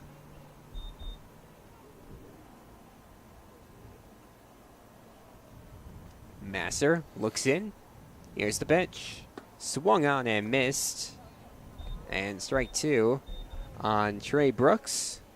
Masser's got a lot of swings and misses here early on at historic Moeller Field. The 1-2. Breaking ball hit high towards right field. The first baseman, Borgman, will chase after it in foul territory and misses that. Moved his glove at the wrong moment. And a lucky break there by Brooks. Yeah, Welsh going over by that sidewall, going away from the infield, and with that hand up, trying to make the catch over the shoulder, over the right shoulder with the glove in the left hand. Tough play, just couldn't hold it in. Alex, the Florida Panthers are 20 minutes away from claiming the Stanley Cup Finals. They're on top of Edmonton 2-1 in the second intermission. Still anyone's game. The 1-2, the Brooks. Breaking ball just high. Evens out the count at 2 apiece. Brooks stay in for another pitch. Masser chasing that 7th strikeout. Here's the pitch. Swung on and missed, strike 3 in the dirt. And applying the tag for the out is Bond. So, Another strikeout here for Nathan Masser, his 7th of the day. And that's now 10 straight batters retired to start the outing for Nathan Masser. College World Series in the final ball game. National Championship contest, top of the 8th. Top-ranked Tennessee leads Texas A&M 6-2. Wyatt Yether will step into the batter's box. Right fielder out of Barding Community College. First pitch. Breaks in there for a strike. Yether seen him make some great plays in right field today. Flew out to right field his first time up. As Master will look in, get the sign, the 0-1. Yether slams this one towards center field. It'll be the left fielder getting under it and making the grab as Jarvis gets it for out number 2. So quickly 2 up, 2 down here in the bottom of inning number 4. They'll bring Cooper Fucino to the plate. Catcher out of Creighton University, been solid behind the plate here today. And now we'll try to get a base runner for Fremont. Yeah, Masters retired all 11 he's faced. Good outing for the right-hander out of Saginaw Valley State. He's been efficient with it, too. First pitch.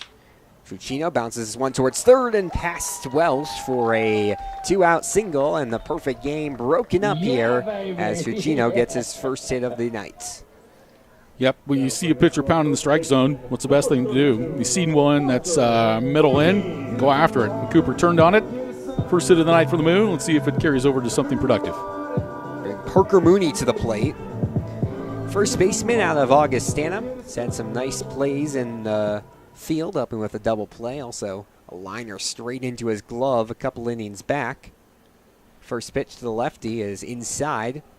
Gets in there for a strike. 0-1 the count. Sticking with the players with food names. Yeah. Pie Trainer. Okay. Third baseman back in the 20s and 30s. Did not know that one. The 0-1.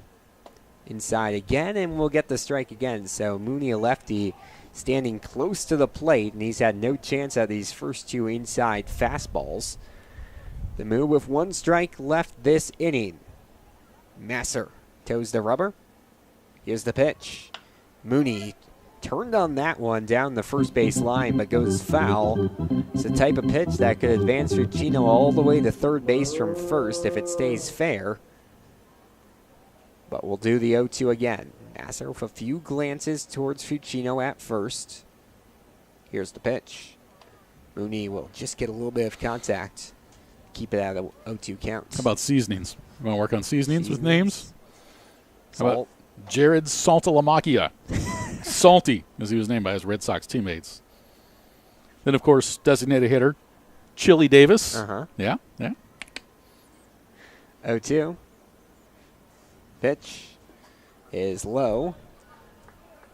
That will go for a ball. If you're wondering, no, I'm not getting these off the top of my head. I'm cheating. You don't have to admit that. No, I'm cheating. I guess you could say a chili pepper is a vegetable. You had an ice cream at the College World Series? Yeah. How about David Cohn? Broadcaster now. Yeah. The 1-2. Swung on him. Missed strike 3 in the dirt, but Bonewell applied a tag. And that will be another strikeout, 8th of the day for Nathan Masser. The Moo get a base runner on to break up the perfect game, but can't do anything with it. It's a scoreless ball game as we move to the 5th year at historic Moeller Field. This is Fremont Moo Baseball.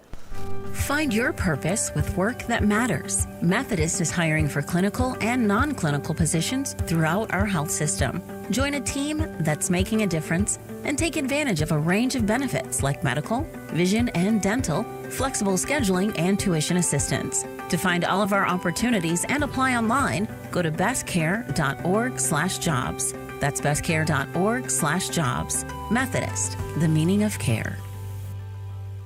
Gentlemen, here at Weesey Plumbing and Excavating, our customer's duty is our duty. Yes, Drill Sergeant. Now, you're Fremont's finest, and I want you people-pleasing plunger wranglers to remember here at Weesey, we don't stop fighting clogged drains, low water pressure, frozen pipes, until our residential and commercial customers are smiling. Am I making myself clear, you toilet snake and sink suckers? Yes, Drill Sergeant. Now, our customers will find us in Fremont, on Facebook, and online at WeeseyPlum.com. Weesey Plumbing and Excavating. Your duty is our duty. That wraps up our 4th inning bathroom break, sponsored by WeC Plumbing, Heating, and Excavating, who brought you that bathroom break. When something messy breaks, remember, your duty is our duty at WeC Plumbing. Call 721-6908. Scoreless as we enter the 5th year at historic Moeller Field. Robert O'Malley will stay in as a starter. Both the starters have done really good. 2 hits given up by O'Malley, 1 given up by Nathan Masser. We'll see who breaks first, as O'Malley will face off against the 8, 9, and 1 hitters here for the Sodbusters, leading off with Tyler Welsh. One of those ball games, weather-wise, just absolutely physically drains you. And started at 97 degrees. Heat as much as 107 earlier today. And in a contest like this, the people that have the energy are Jared on the microphone and Will on the music. That is probably much it right now, because we haven't heard anything from Hastings. We haven't heard anything from Fremont. Nope. There's hardly any talking from either dugout going on as well. Let's see if somebody can put a smack into a baseball and make something happen. Tyler Welsh has the biggest hit of the day. First pitch is fouled off. 0-1 the count. He doubled his last time up. Came around the third base, but was stranded there. He's the closest either team has come to a run here today. O'Malley, the 0-1. Fastball in there for a strike. And 0-2 count here quickly. O'Malley with that high late kick leads to a lot of strikes. Gets the sign, the 0-2. Breaking ball was left out there, but Welsh can't do anything with it. Sends it foul, and an 0-2 count. Still looking at players that have food names in Major League Baseball over the years. The 0-2 is low, and a 1-2 count. Jimmy Gobble. It's kind of a stretch. Yeah, of a turkey. Tom Butters. How about Art Herring? Yeah. The 1-2. Check swing just goes foul. And lucky break there by Welch to stay in this at-bat. Down 1-2 in the count. Alexiel Delgado on deck. You can go the candy bar route. Yeah. Heath Bell. Yeah. Babe Ruth. Oh, I don't know, close to Heath Bar. I don't know if Babe Ruth counts, though, because it wasn't named after some him. Trademarks there. 1-2. Goes high. Spelled the same. Yeah. Yeah. I mean, what the candy bar was named after him, right? You're going to make me use Google again, aren't you? 2-2. Breaking ball grounded towards second. Snyder will get it, throw to first, and make up for his earlier error with a 4-3 put out and one away quickly here in the 5th. Tomorrow is college night here at historic Moeller Field. 7:05 first pitch, and it's Hawaiian-themed night. Wear your Hawaiian attire, Mr. Alex. I forgot to get one this weekend. That's all right. You still. I still have some time. Still got. Will you be rocking a Hawaiian shirt? Oh, no, you said out of style. First pitch. Yeah, I'm not cool. Breaking ball goes high in the infield. Espinosa's going to call for it and get it a few feet in front of the second base bag and the infield grass, and 2 away now. Bring to the plate, Drew Vega. See, Arkansas Tech. I'm more in promotions than actually participation. Than doing that? You talk the talk, you don't walk the walk. No, it's been that way forever. Yeah. First pitch to Vega. Big swing to miss on the fastball, and a 0-1 count. You know, a polo and a Hawaiian shirt, they're not all too different. Not too bad. Not too bad. The 0-1. Pop back, and a 0-2 count. Okay, I got 2 more on the kind of semi-food theme. Dusty Baker. Yes. A favorite. Billy Bean. Okay. Mic drop, I'm done. That's a good way to end. Yeah, I'm finishing it like that. 0-2. Breaks outside and a 1-2 count. It's amazing the research you can do. Do anything these days. Yeah. Vega waits the 1-2. Swung on and missed on a breaking ball. Strike 3. Robert O'Malley has his 4th strikeout of the day and a 1-2-3 inning in the 5th. We'll move to the home half of inning number 5. Scoreless here from historic Moeller Field. Don't go anywhere. This is Fremont Moo Baseball. Welcome to Fremont and Dodge County, where we invite you to play, shop, stay, and eat. Dodge County is where your next outdoor adventure is at your fingertips. Did you know that downtown Fremont is also known as the antique capital of Nebraska? Fremont and Dodge County also has many fine hotels, campgrounds, and RV parks to suit any needs. We invite you to come and see why downtown Fremont has been named the most charming downtown in Nebraska by USA Today. Kills Barbershop is the Sports Center barbershop in Fremont. Be sure you look your best and get into Kills Barbershop, where you'll receive quality haircuts in a friendly atmosphere. Get a fresh cut, have them hot leather, and shave your neck. If you're looking for that special feel of a true barbershop, Kills is the place for you. They're open Tuesday through Friday, 8:30 to 5:30, and Saturday, 7:30 to 3. Kills Barbershop, 6th and Broad in downtown Fremont. They'll make you look your best.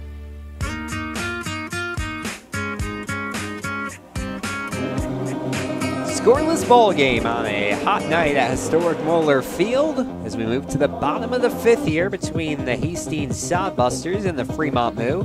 Lights in full effect here as we had a late first pitch, 8 o'clock instead of 7:05 because of the heat. Now 9:11 local time here in in Fremont. Temperatures come down a little bit, but the pitching, that's been hot. You know, throughout all levels of baseball, I wish that decisions like the one that was made today are made on all those levels, because you see so many times youth baseball games that are played at 1 o'clock in the afternoon where it's 103 with a 108 heat index. What are we doing? No. You know, I mean, dangerous. Extremely dangerous. Yeah. Good. Nope, it was a good decision tonight. It was. It'll be the 5, 6, and 7 hitters. Due up for the Moo, Steven Espinosa comes to the plate. 0 for 1 today, a ground out to second base. As the shortstop awaits the first pitch from Masser. Inside, 1-0 count. Masser with 8 strikeouts, 2 in every inning. 2 in the first, 2 in the second. You get the point. He's been very good. As Masser goes to his 1-0. That one just a little bit high and outside. You ready for trivia next inning? I am. Okay. Oakland A's today. Chance for you to go 4 in a row, right? Yep. I'm on a hot streak. 2-0. Breaking ball hit into right field and will drop fair. Steven Espinosa has his second hit of the day. They're just down the right field line. And a leadoff single here for the shortstop. Espinosa's really been finding his swing recently, and now he'll see his former Allen Hancock Community College teammate Bridger Coleman come to the plate. Designated hitter tonight. We see him either in that role or as the catcher. Masser. First pitch. Outside.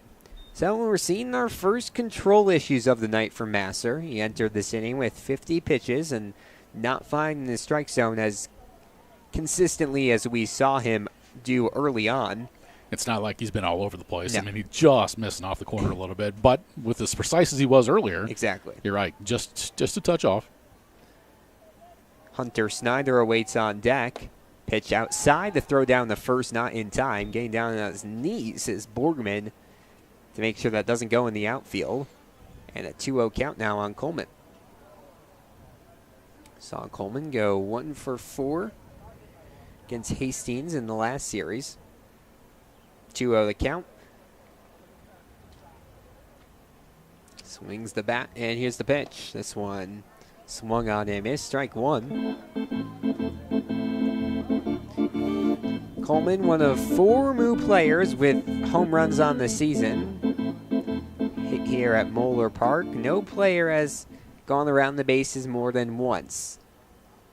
Here's the 2-1. This one popped high and back. And that one will go foul. The Heat tonight, this is a rare night. I will not have the window open for foul balls. Sadly, I have to have the window You do open. have to have the window part of the equipment that we have actually hangs out the window, so it has to be open. Got a little crack in the window. Yeah, yep. 2-2 the count on Bridger Coleman. Slight lead at first base. Here's the pitch. Swung on and missed. Strike 3, and Coleman will be sent back to the dugout. 9th strikeout here today for Nathan Masser. Reminder, the Moo Baseball is brought to you in part by your Fremont Hy-Vee. For a lineup that's loaded, shop your Fremont Hy-Vee. Go to HyVeeIslesOnline.com now and place your order. Hunter Snyder struck out looking his first time. He's had a couple plays over at second base. Now he'll try to do something at the plate. First pitch. Swung on and missed. Fastball to the outside part of the plate, and Snyder finds nothing but air on his swing and an 0-1 count. Snyder to be followed by Miles Meadows. Dylan Brandenburg in the hole. The 0-1. Swung on and missed. It's a good fastball. Yeah. Masser has a very quick windup. Picks up his leg ever so slightly and slams in the fastball. And now an 0-2 count on Snyder. Here's the pitch. Misses outside. Steven Espinosa waits at first base. A 1-2 count on Hunter Snyder. Scoreless here in the bottom of the 5th from Moeller Field. Here's the 1-2. Inside of the bat, and this one will bloop towards the edge of the infield. The shortstop Printer won't throw, and a infield single here for Hunter Snyder. With one away, Moo have 2 on. Sometimes it doesn't have to be pretty. And Snyder had that one in on the hands, and he muscled it to the left side. Little C-nice single. It just snuck between shortstop and third before Printer chased it down out by the outfield grass. A couple base runners on for the Moo here. First time today, Masser will have 2 runners on the base paths. This is a Moo team that had no reaches in the first 3 innings. Now 3 in the last 1 1/3. And Miles Meadows at the plate. Flew out to center field his last time up. First pitch. Breaking ball goes high. That's how Miles thought about swinging at that one, but swung at the first pitch and sent it for an out his first time up. So, seeing a little more patience out of him as the season goes on. The 1-0.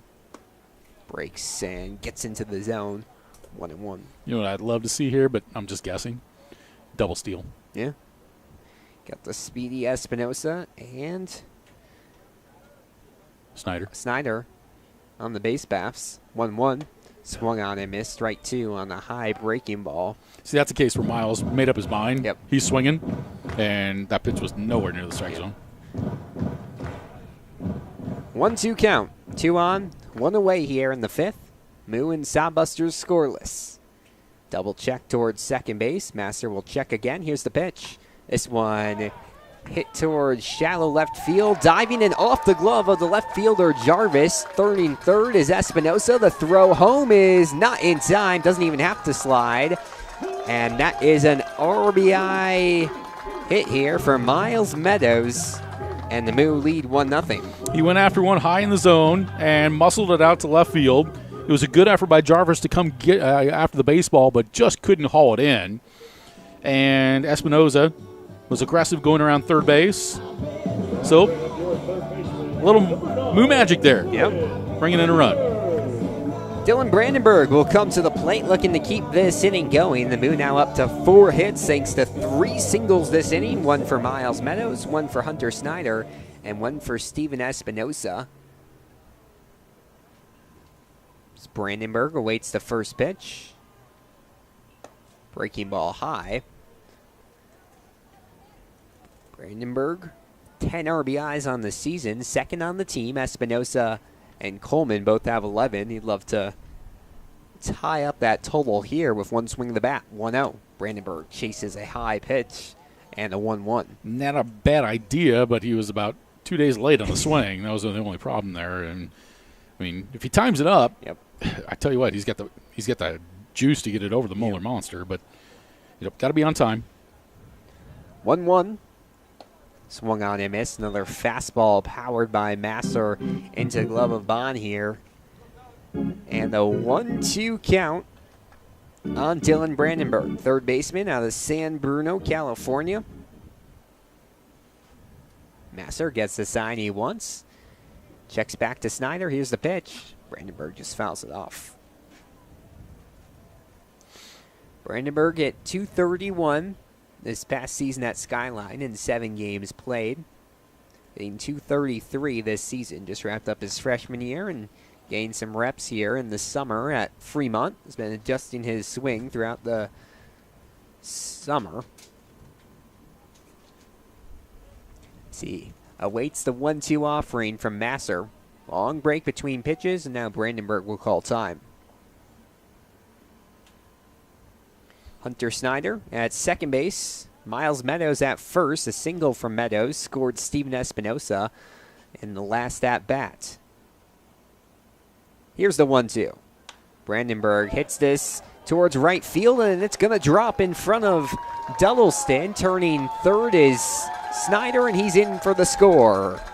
Another single, the fourth of the inning on a inside of the bat hit from Dylan Brandenburg. He has an RBI, and the Moo lead 2-0. Yep, we haven't seen hits that are just going to jump right at you in this inning, but you don't really need to do that. Just make contact, put it where it needs to be, and 3 consecutive hits, 4 total as you mentioned, Alex, and the Moo with a 2-0 lead, and now Danny Weiser's going to make a trip on out to the mound.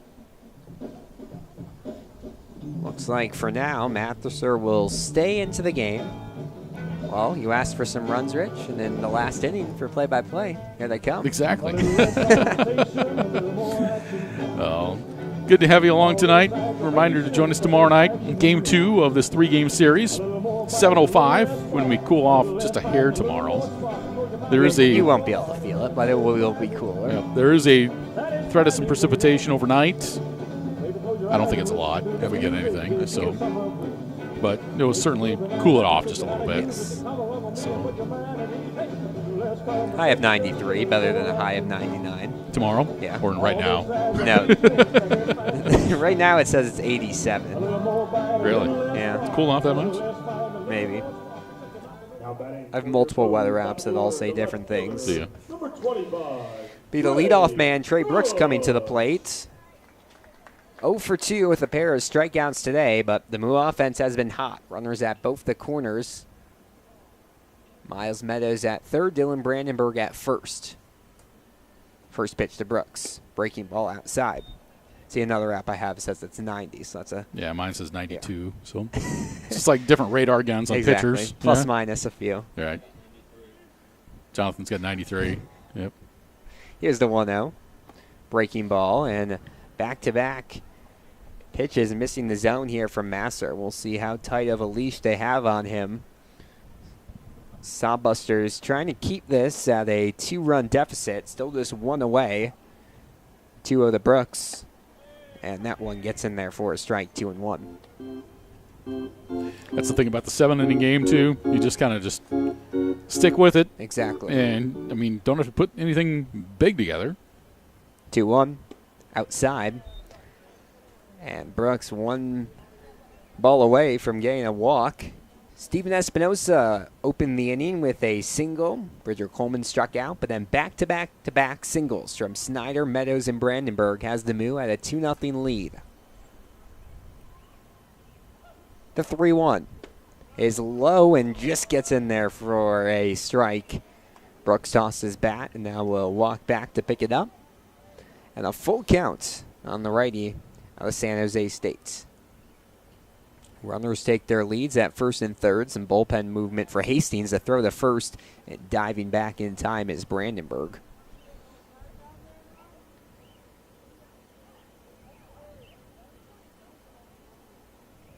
A full count. Here's the pitch. Brooks fouls it away. We saw Brooks play in 1 game against St. Mary's this past spring at San Jose State. Finishing up his redshirt freshman year. Mountain West Conference. 3-2. Runner takes this one. Swung on and missed in the dirt. Bond can't find it. Now we'll throw down the first in time. Coming home to score, though, is Miles Meadows. And some smart base running from the Moo has us at a 3-0 ball game. Yep. No, pitch that everybody was just kind of off and running there. Brandenburg took off on a delayed steal. Pitch was in the dirt, so it's a strikeout. Which is, what is that, 10 now? Yep. For Masser. But it also goes as a wild pitch. No, I beg your pardon. Actually, it's just a strikeout because Brooks was out down at second base on the throwdown to first base for out number 2. And then advancing is Miles Meadows on the throw. First pitch to Wyatt Yether. is fouled back. 1-0 the count. So the Moo will have one runner in scoring position, that being Dylan Brandenburg at second base. And 2 away now in the 5th, but they've gotten some insurance. We'll see if Robert O'Malley makes a trek back out to the mound. He's at 86 pitches through 5 innings. May have one more inning left in him. Looks like there is some bullpen work for the Moo. 0-1. Yetter fouls it back again. By far the longest inning of the day for Masser, who's now facing his 7th batter of the inning. Only faced 9 through the first 3. 3-0 Moo lead, bottom of the 5th here from historic Moeller Field. Runner takes the lead at second. The pitch to Yetter. Swung on and missed in the dirt, and the throw down the first is in time. So another strikeout, the 11th of the day from Nathan Masser. But the Moo string together 4 singles and 3 runs in the bottom of the 5th. It's a 3-0 Fremont Moo lead as we move to the 6th. Don't go anywhere. This is Fremont Moo Baseball. Can't help but notice the Made in America trend lately, and now that trend has reached the Fremont eyewear market with American-made luxury glasses from State Optical. I'm Dr. Steve Alcorn at Bloom Optical in Fremont. State Optical designs are different, not only because they're made in Chicago, but they're genuinely authentic, handcrafted designs with individual style. Come in and browse, see how they look on you. At Bloom Optical, where we care about your eye care, your eyewear, and most importantly, we care about you. Succeeding on your terms takes more than ambition, talent, and hard work. It takes a partner that's committed to helping you overcome all the complexities and challenges life throws at you. A partner that leverages the power of the world's largest risk management strategy and benefits firm and is a part of your world, too. A partner like Inspro, a Marsh McLennan agency. At Marsh McLennan Agency, they're built to help you meet the future without limits. See how they can help you thrive at marshmma.com.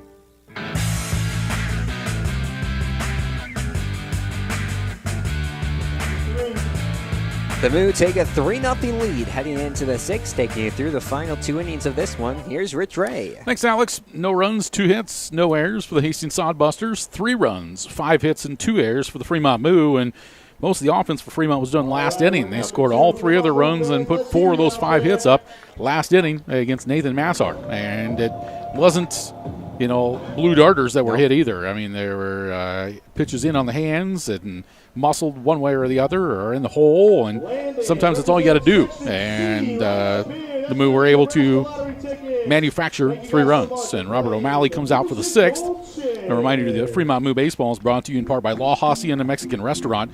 La Hacienda serves up Fremont's favorite authentic Mexican cuisine, and they're located at 3140 East Elk Lane.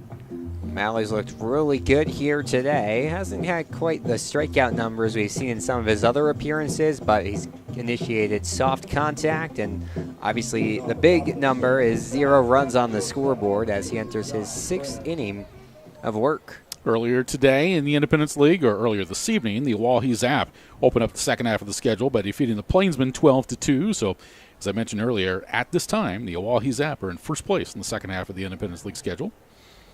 Just 2 games tomorrow. Both these 2 teams will play each other, as will Oahe and the Plainsmen. So here is Josh Printer at the plate. The first pitch from Robert O'Malley is a breaking ball down and in for ball 1. 1 ball and no strikes to Printer. 2, 3, and 4 for the Sodbusters here in the top of the 6th inning of the 7-inning ball game. The 1-0 swung on and hit in the air, foul to the right side and out of play. As the count evens, it's now 1 ball and 1 strike. All right, young man, you ready for trivia? I am. All right. Alex has won 3 in a row on trivia, and you've got a chance to help him out on multiple platforms. Here comes the 1-1 pitch. Fastball that's at the bottom of the zone, outside corner for a strike. It's 1-2 to Josh Printer. You can chime in with us on FremontMoo.com on our Mixler chat, or also with us being at home tonight with the live video stream, YouTube chat as well. The 1-2. Swung on, he hit to the right side and knocked down by Mooney. Goes on over to Snyder, flips it back on over to Mooney, but not in time. That's going to be a base hit.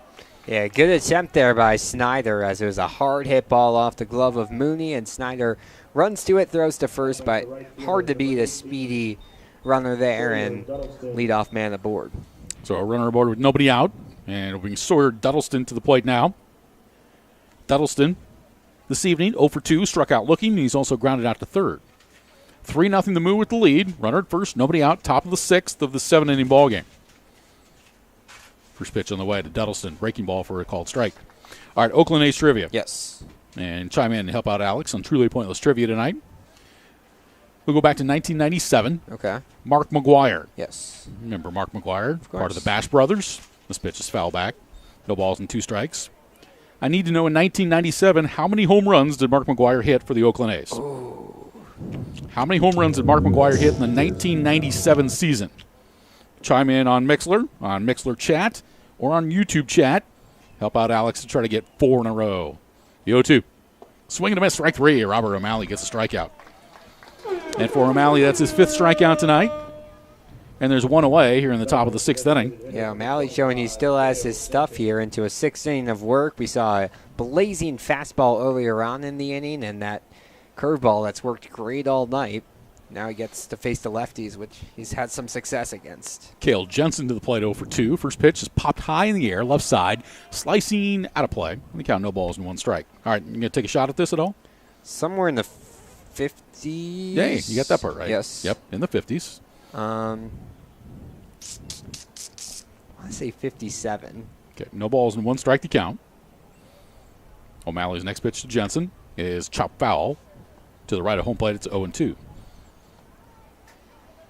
I'll wait to see if I get any listener help before. Okay, yep. See if you can help out, Alex. How many home runs did Mark McGuire hit in the 1997 season? Alex is right. It is in the 50s. Here comes the 0-2. It's high, and the runner takes off in a delayed steal and will just take second base uncontested. Yeah, Fucino let the ball drop out of his glove, and then when he went to pick it up, realized that Printer was on his way to second base, and he will have his first stolen base of the day. 1 ball and 2 strikes are on Cale Jensen. 1 down with now a runner at second. Runner taking off for third. The pitch, tapped foul on the left side. So Josh Printer is timing the high leg kick and move by Robert O'Malley, and he's being very effective with it. He would have had third base stolen easily if Jensen didn't foul that pitch off. So let's see if O'Malley pays a little bit closer attention to the runner out at second base. 1 ball and 2 strikes. Here comes the 1-2. Fastball. Called strike 3 at the top of the zone for out number 2. So Jensen caught looking. 2 straight strikeouts for O'Malley. He's got 6 total. And there are 2 away here in the top of the 6th inning. Perfectly placed pitch there from O'Malley. He's found that the outside part of the zone against these lefties is really good to get outs. And a big second out here for the Moo. 3-0, Fremont with the lead. O'Malley taking a look at the base runner. Here's the pitch. In the dirt. Cooper Fucino, nice job blocking it to keep it in front of him. All right, so let's talk it through a little bit. Yep. The big year, of course, was 98. Yes. Oh, that was the summer. That was the McGuire-Sosa Okay. chase. All So right. this is the year before. So this is the year before. 1997, how many home runs did Mark McGuire hit for the Oakland A's? 1 ball and no strikes to count. Now a turn by O'Malley. He'll throw on it. This befuddles me. O'Malley, I see more and more pitchers do this, that they will turn and they will throw out to second base when they don't need to and just about throw the ball away, and O'Malley just about did it there.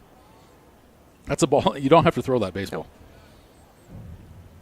1 ball, no strikes. O'Malley checks the runner and the pitch. Fastball, bottom of the zone for a strike.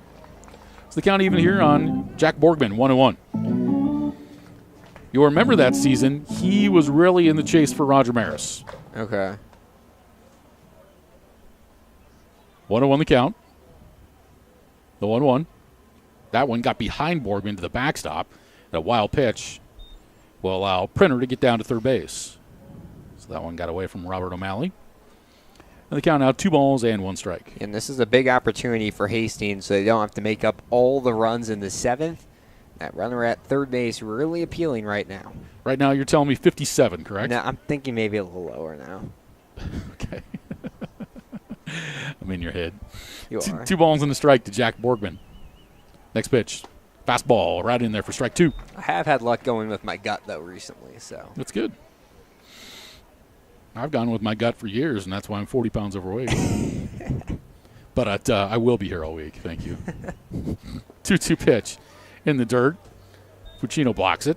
And the count now full 3-2. 3 balls, 2 strikes on Jack Borgman. 3-0 the Moo. Printer down at third base with 2 down. Top of the 6th. 3-2 pitch. Swung on, hit in the air, center field. Meadows floating back, and now will backpedal. He's underneath of it, and he makes the catch for the final out of the inning. So Robert O'Malley has worked his way through 6 innings of the 7-inning ball game. He gave up a single, a stolen base, and a wild pitch, but he gets through it. For the Sodbusters, no runs, 1 hit, no errors, 1 left. We go to the bottom of the 6th. The Moo will try to extend their lead. They lead at 3-0. More in a moment. This is Fremont Moo Baseball.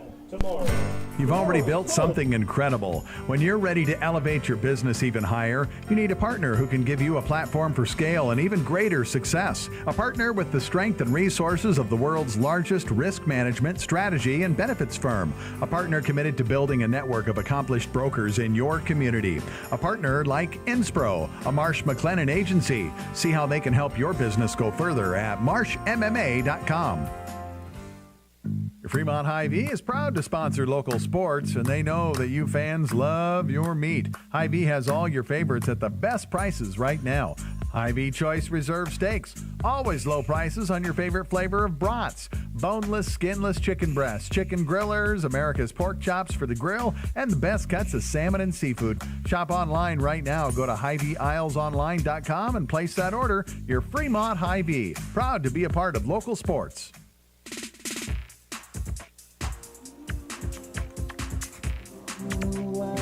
Back at historic Bowler Field in Fremont alongside Alex Burstein. I'm Rich Ray. Our video producer is Jonathan Johnson.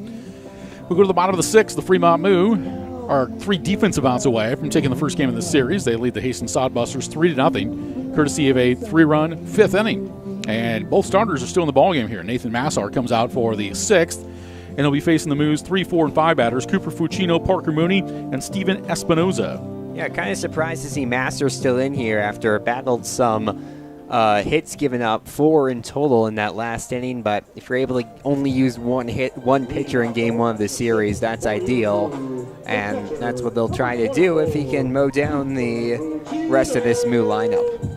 So Cooper Fucino will come to the plate. Cooper's 1 for 2. He struck out swinging his first time, and in the 4th inning, delivered a 2-out single before getting stranded. So Fucino will step in the back of the batter's box here against Nathan Massar in the bottom of the 6th inning. The line in the first pitch to Fucino. It's a breaking ball at the top of the zone for a strike. It's 0-1. Very nice pitch there from Massar. Breaking balls have been the story of the game here today. Both pitchers have one that they've executed perfectly. Light breeze blowing from right to left. On a hot night, the 0-1. Fastball high and away, swung and a miss. Strike 2. He's also gotten a lot of chases on that high fastball because it's just such a change in velocity from the pitches he throws, and it's gotten these batters fooled for the Moo. No balls, 2 strikes.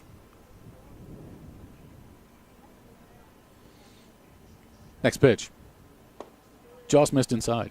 It's 1-2. If the Moo would happen to win this and Master takes the loss, boy, he deserved a better fate. Yep. Struck out 11 so far through 5 innings plus.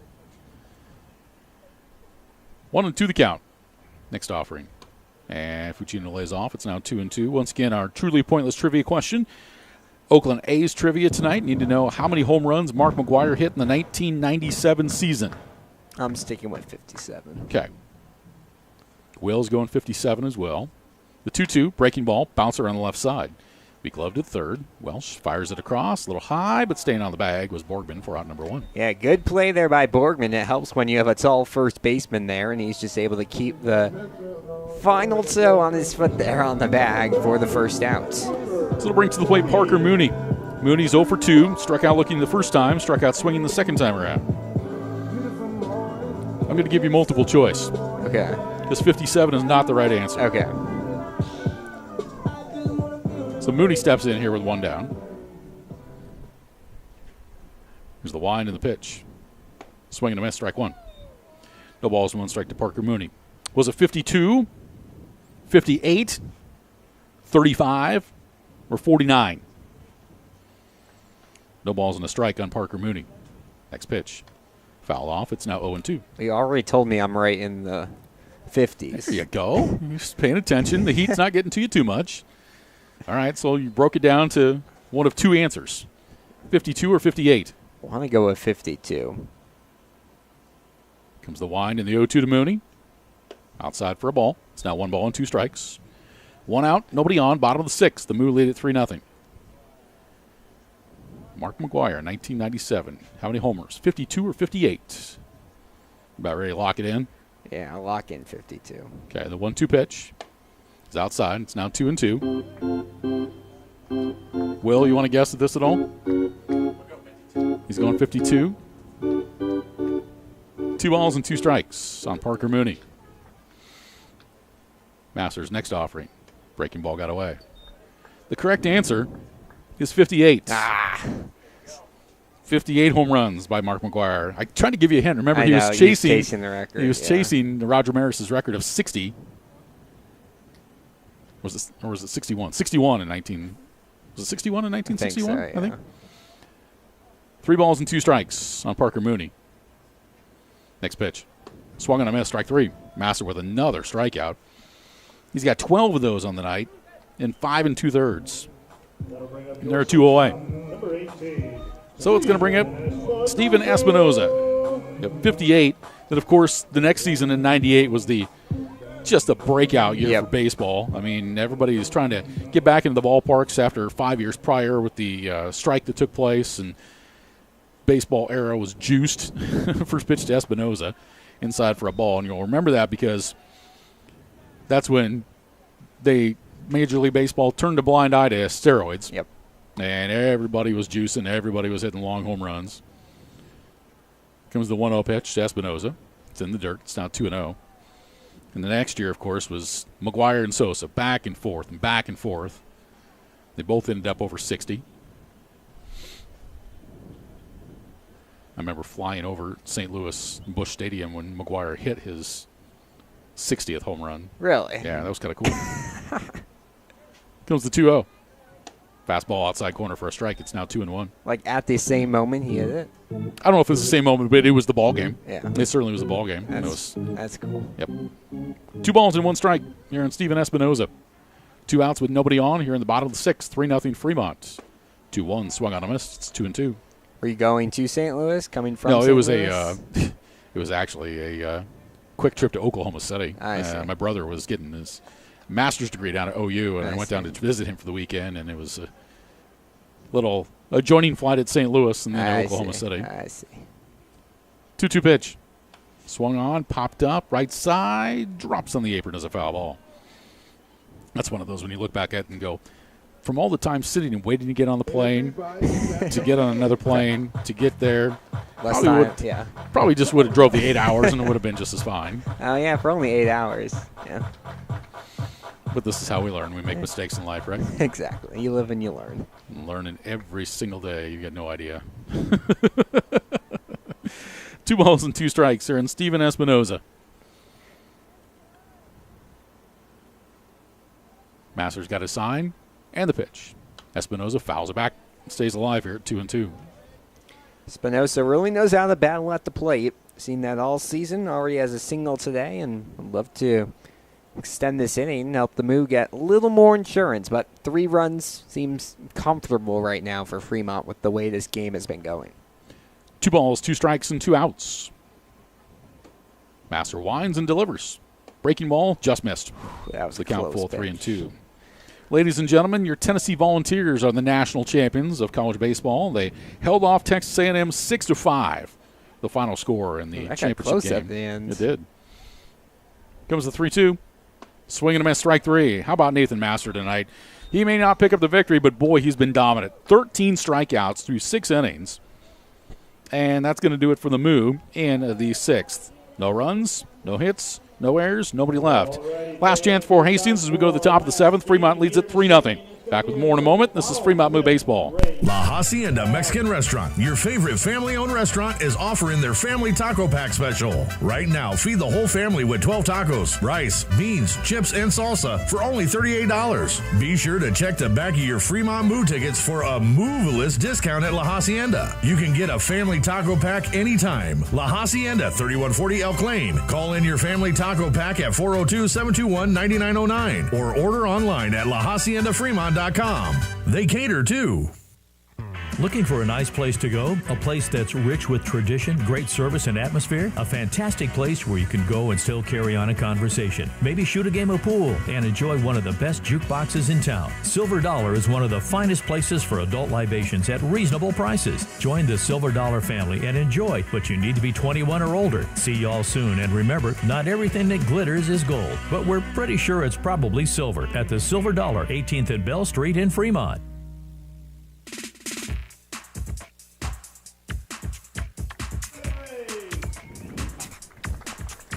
Back at historic Moeller Field, last chance for the Sodbusters in our shortened game tonight. 7-inning contest. The Fremont Moo lead it 3-0. And Alex Oliver will come out of the bullpen, and he'll have a chance to try to close it out.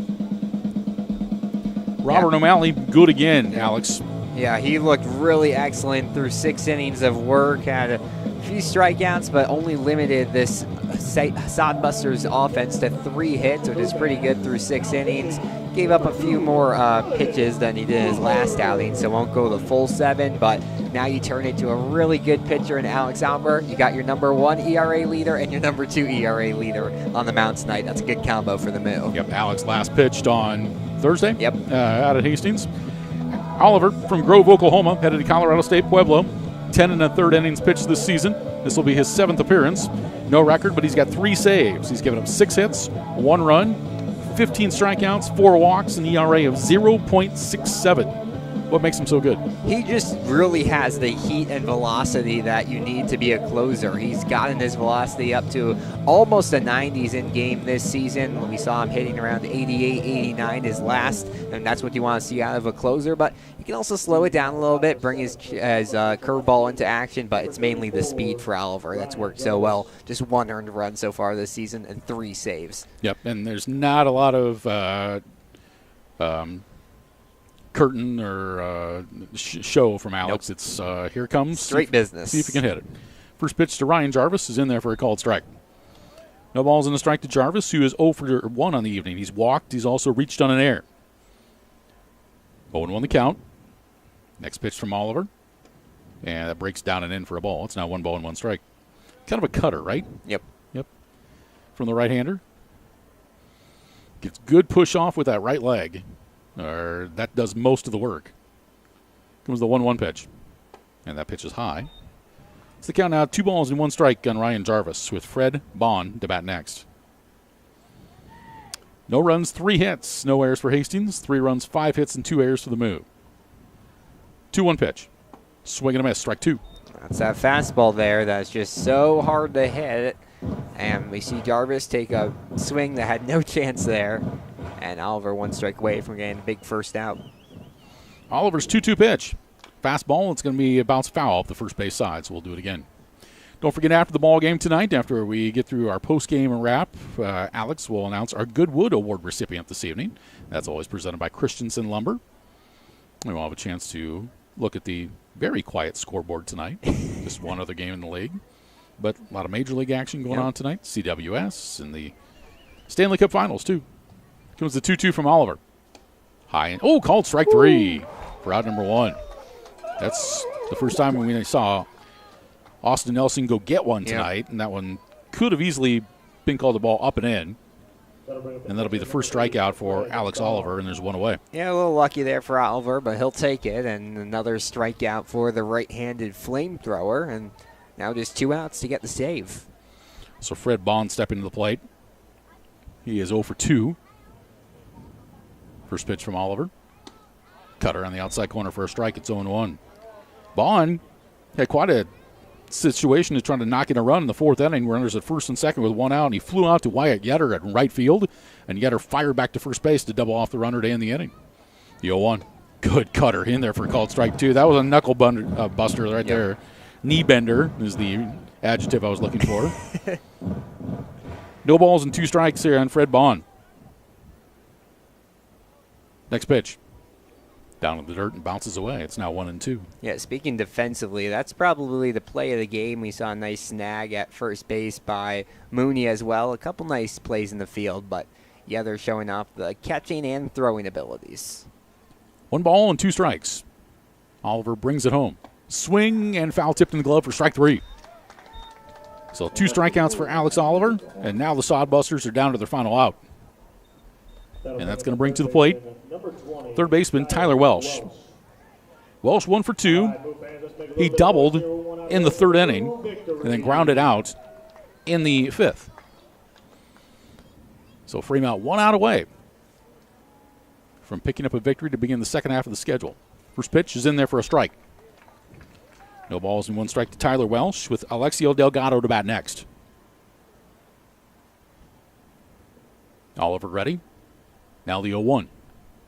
In the dirt, Fucino blocks it. And the count now 1 ball and 1 strike.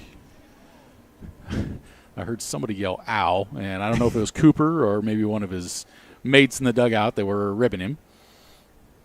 But Cooper's done a nice job staying in front of pitches that have been in the dirt tonight. Not seeing many get past it. Maybe 1 wild pitch from O'Malley. 1 ball, 1 strike. Next pitch. Tap foul on that breaking ball, and so now the Sodbusters are down to their final strike. 1 ball, 2 strikes, 2 down, nobody on base. Top of the 7th, the Moo lead at 3-0. Alex Oliver trying to close it out. He's got his sign in the pitch. Breaking ball, cold strike 3 in the ball game. Alex Oliver gets the strikeout, and the Moo get a shutout victory to begin the second half of the Independence League baseball schedule, as Alex Oliver strikes out the side in the top of the 7th. Final score in tonight's ball game: the Moo 3 and the Sodbusters 0. The Cow jumps over the moon. Fremont back in the win column again, and we'll try to go for Game 2 of this series coming up tomorrow night. 3-0 Fremont wins it. Alex and I will come back with a post-game report in just a moment. This is Fremont Moo Baseball. La Hacienda Mexican Restaurant, your favorite family-owned restaurant, is offering their family taco pack special. Right now, feed the whole family with 12 tacos, rice, beans, chips, and salsa for only $38. Be sure to check the back of your Fremont Moo tickets for a Moveless discount at La Hacienda. You can get a family taco pack anytime. La Hacienda, 3140 Elk Lane. Call in your family taco pack at 402-721-9909 or order online at lahaciendafremont.com. They cater too.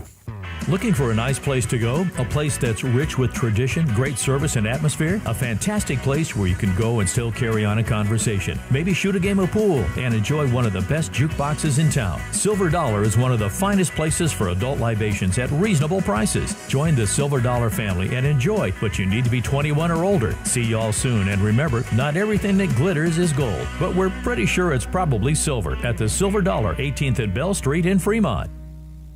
Now that's what a solid piece of wood sounds like. Look just past that left field wall at Moeller Field, you'll see Christensen Lumber, a solid lumber company for over 100 years. And there goes another ball into the lumber yard. Professional builders know Christensen Lumber is their home run hitter for quality materials. More contractors and woodworkers will tell you Christensen Lumber is the best choice to find quality cuts of lumber. Since 1923, Christensen Lumber, it's where the pros go. 714 South Main, just past the left field wall at Moeller Field. Lincoln Premium Poultry is excited for Fremont Moo Baseball this summer.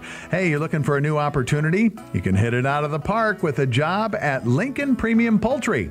With a fantastic culture, great pay and benefits, and room for growth, Lincoln Premium Poultry is one of Fremont's best destinations for summer fun and employment.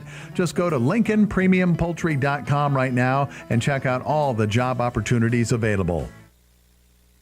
Gentlemen, here at Weesey Plumbing and Excavating, our customer's duty is our duty. Yes, Drill Sergeant. Now, you're Fremont's finest, and I want you people-pleasing plunger wranglers to remember here at Weesey, we don't stop fighting clogged drains, low water pressure, frozen pipes, until our residential and commercial customers are smiling. Am I making myself clear, you toilet snake and sink suckers? Yes, Drill Sergeant. Now, our customers will find us in Fremont, on Facebook, and online at WeeseyPlum.com. Weesey Plumbing and Excavating.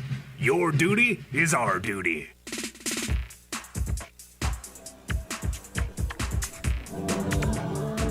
Back at historic Moeller Field in Fremont, where the Fremont Moo open up the second half of the Independence League schedule with a shutout victory. They blanked the Hastings Sodbusters tonight at historic Moeller Field by a final score of 3-0.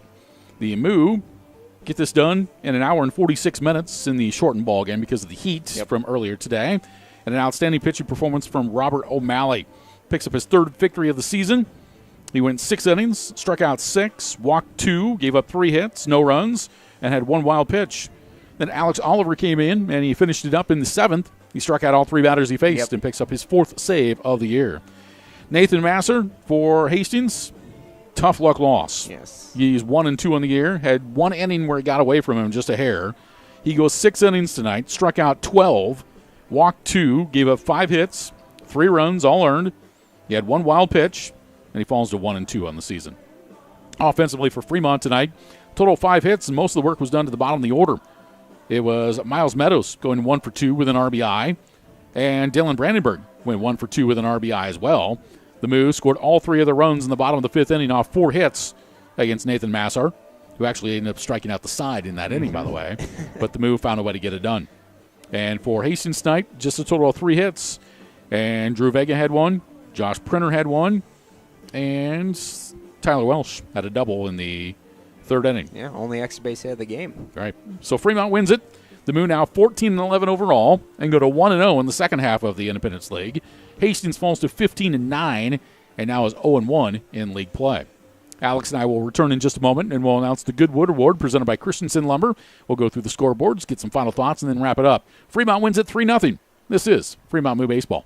Gentlemen, here at Weesey Plumbing and Excavating, our customer's duty is our duty. Yes, Drill Sergeant. Now, you're Fremont's finest, and I want you people-pleasing plunger anglers to remember here at Weesey, we don't stop fighting clogged drains, low water pressure, frozen pipes, until our residential and commercial customers are smiling. Am I making myself clear, you toilet snake and sink suckers? Yes, Drill Sergeant. Now, our customers will find us in Fremont, on Facebook, and online at WeeseyPlum.com. Weesey Plumbing and Excavating.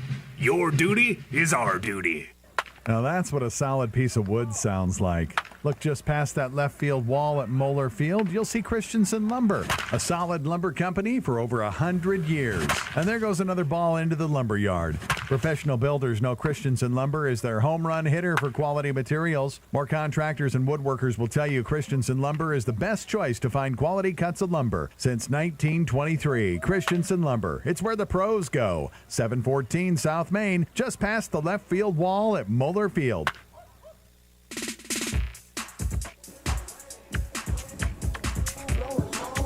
Back at historic Moeller Field, where the Fremont Moo have opened up the second half of the Independence League schedule by picking up a victory in shutout fashion, and it's their 3rd win in a row. All of them have been against the Hastings Sodbusters. Yeah. They win at 3-0, Alex. Yeah, I mean, just a complete turnaround. They haven't quite found the offense, but the pitching returning to its usual dominance tonight. Robert O'Malley and Alex Oliver looked excellent, and a good start to the second half of the season. So it's time for us to announce the Goodwood Award. It's presented by Christensen Lumber, quality wood products for more than 100 years, beyond left field and on South Main Street in Fremont. ChristensenLumber.com online. Alex, what'd you find? We're going to give it to Miles Meadows tonight for an RBI single in the 5th inning. Wasn't a powerful hit, just gets to the outfield, but came around and scored. That scored the first run of the game as Steven Espinosa came around and scored. And the Moo's offense, that was the inning. 4 singles, 3 runs, and wraps this 3-0 victory. Simple hits is what it took, and that's what they do. Sometimes the game is simple. Exactly. And just doing the little things. And the Moo did some little things at the plate and found a way to get it done. They win it tonight by the final score of 3-0. And the Goodwood Award presented by Christensen Lumber. All right, taking a look at the schedule tonight. One other game was in Pierre, where the Oahe Zap defeated the Plainsmen 12-2. So when you take a look at the standings now, the overall standings, Fremont now sits at 14-11, and Hastings is 15-9, and the ILB through Game Changer will have to get their second half schedule put up here soon. But we can tell you that Fremont is tied for first in the second half of the schedule. They and Oahe are tied for first place right now. So that's a look at what's going on there. And tomorrow, the same 2 games will be played again. Oahe has got the Plainsmen in Pierre, and Fremont hosts Hastings in Game 2 of their 3-game series tomorrow night, 7:05 right here at historic Moeller Field in Fremont, which, by the way, is college night. And so wear your Hawaiian attire tomorrow night, and you can get a half-price general admission ticket when you come on in. There'll be great beverage specials that are here at historic Moeller Field as well. You get yourself a door cup, and you can take it down to the door and get $1 off your first draft beer. And the game after party is entertained by DJ Laser down at the door tomorrow night.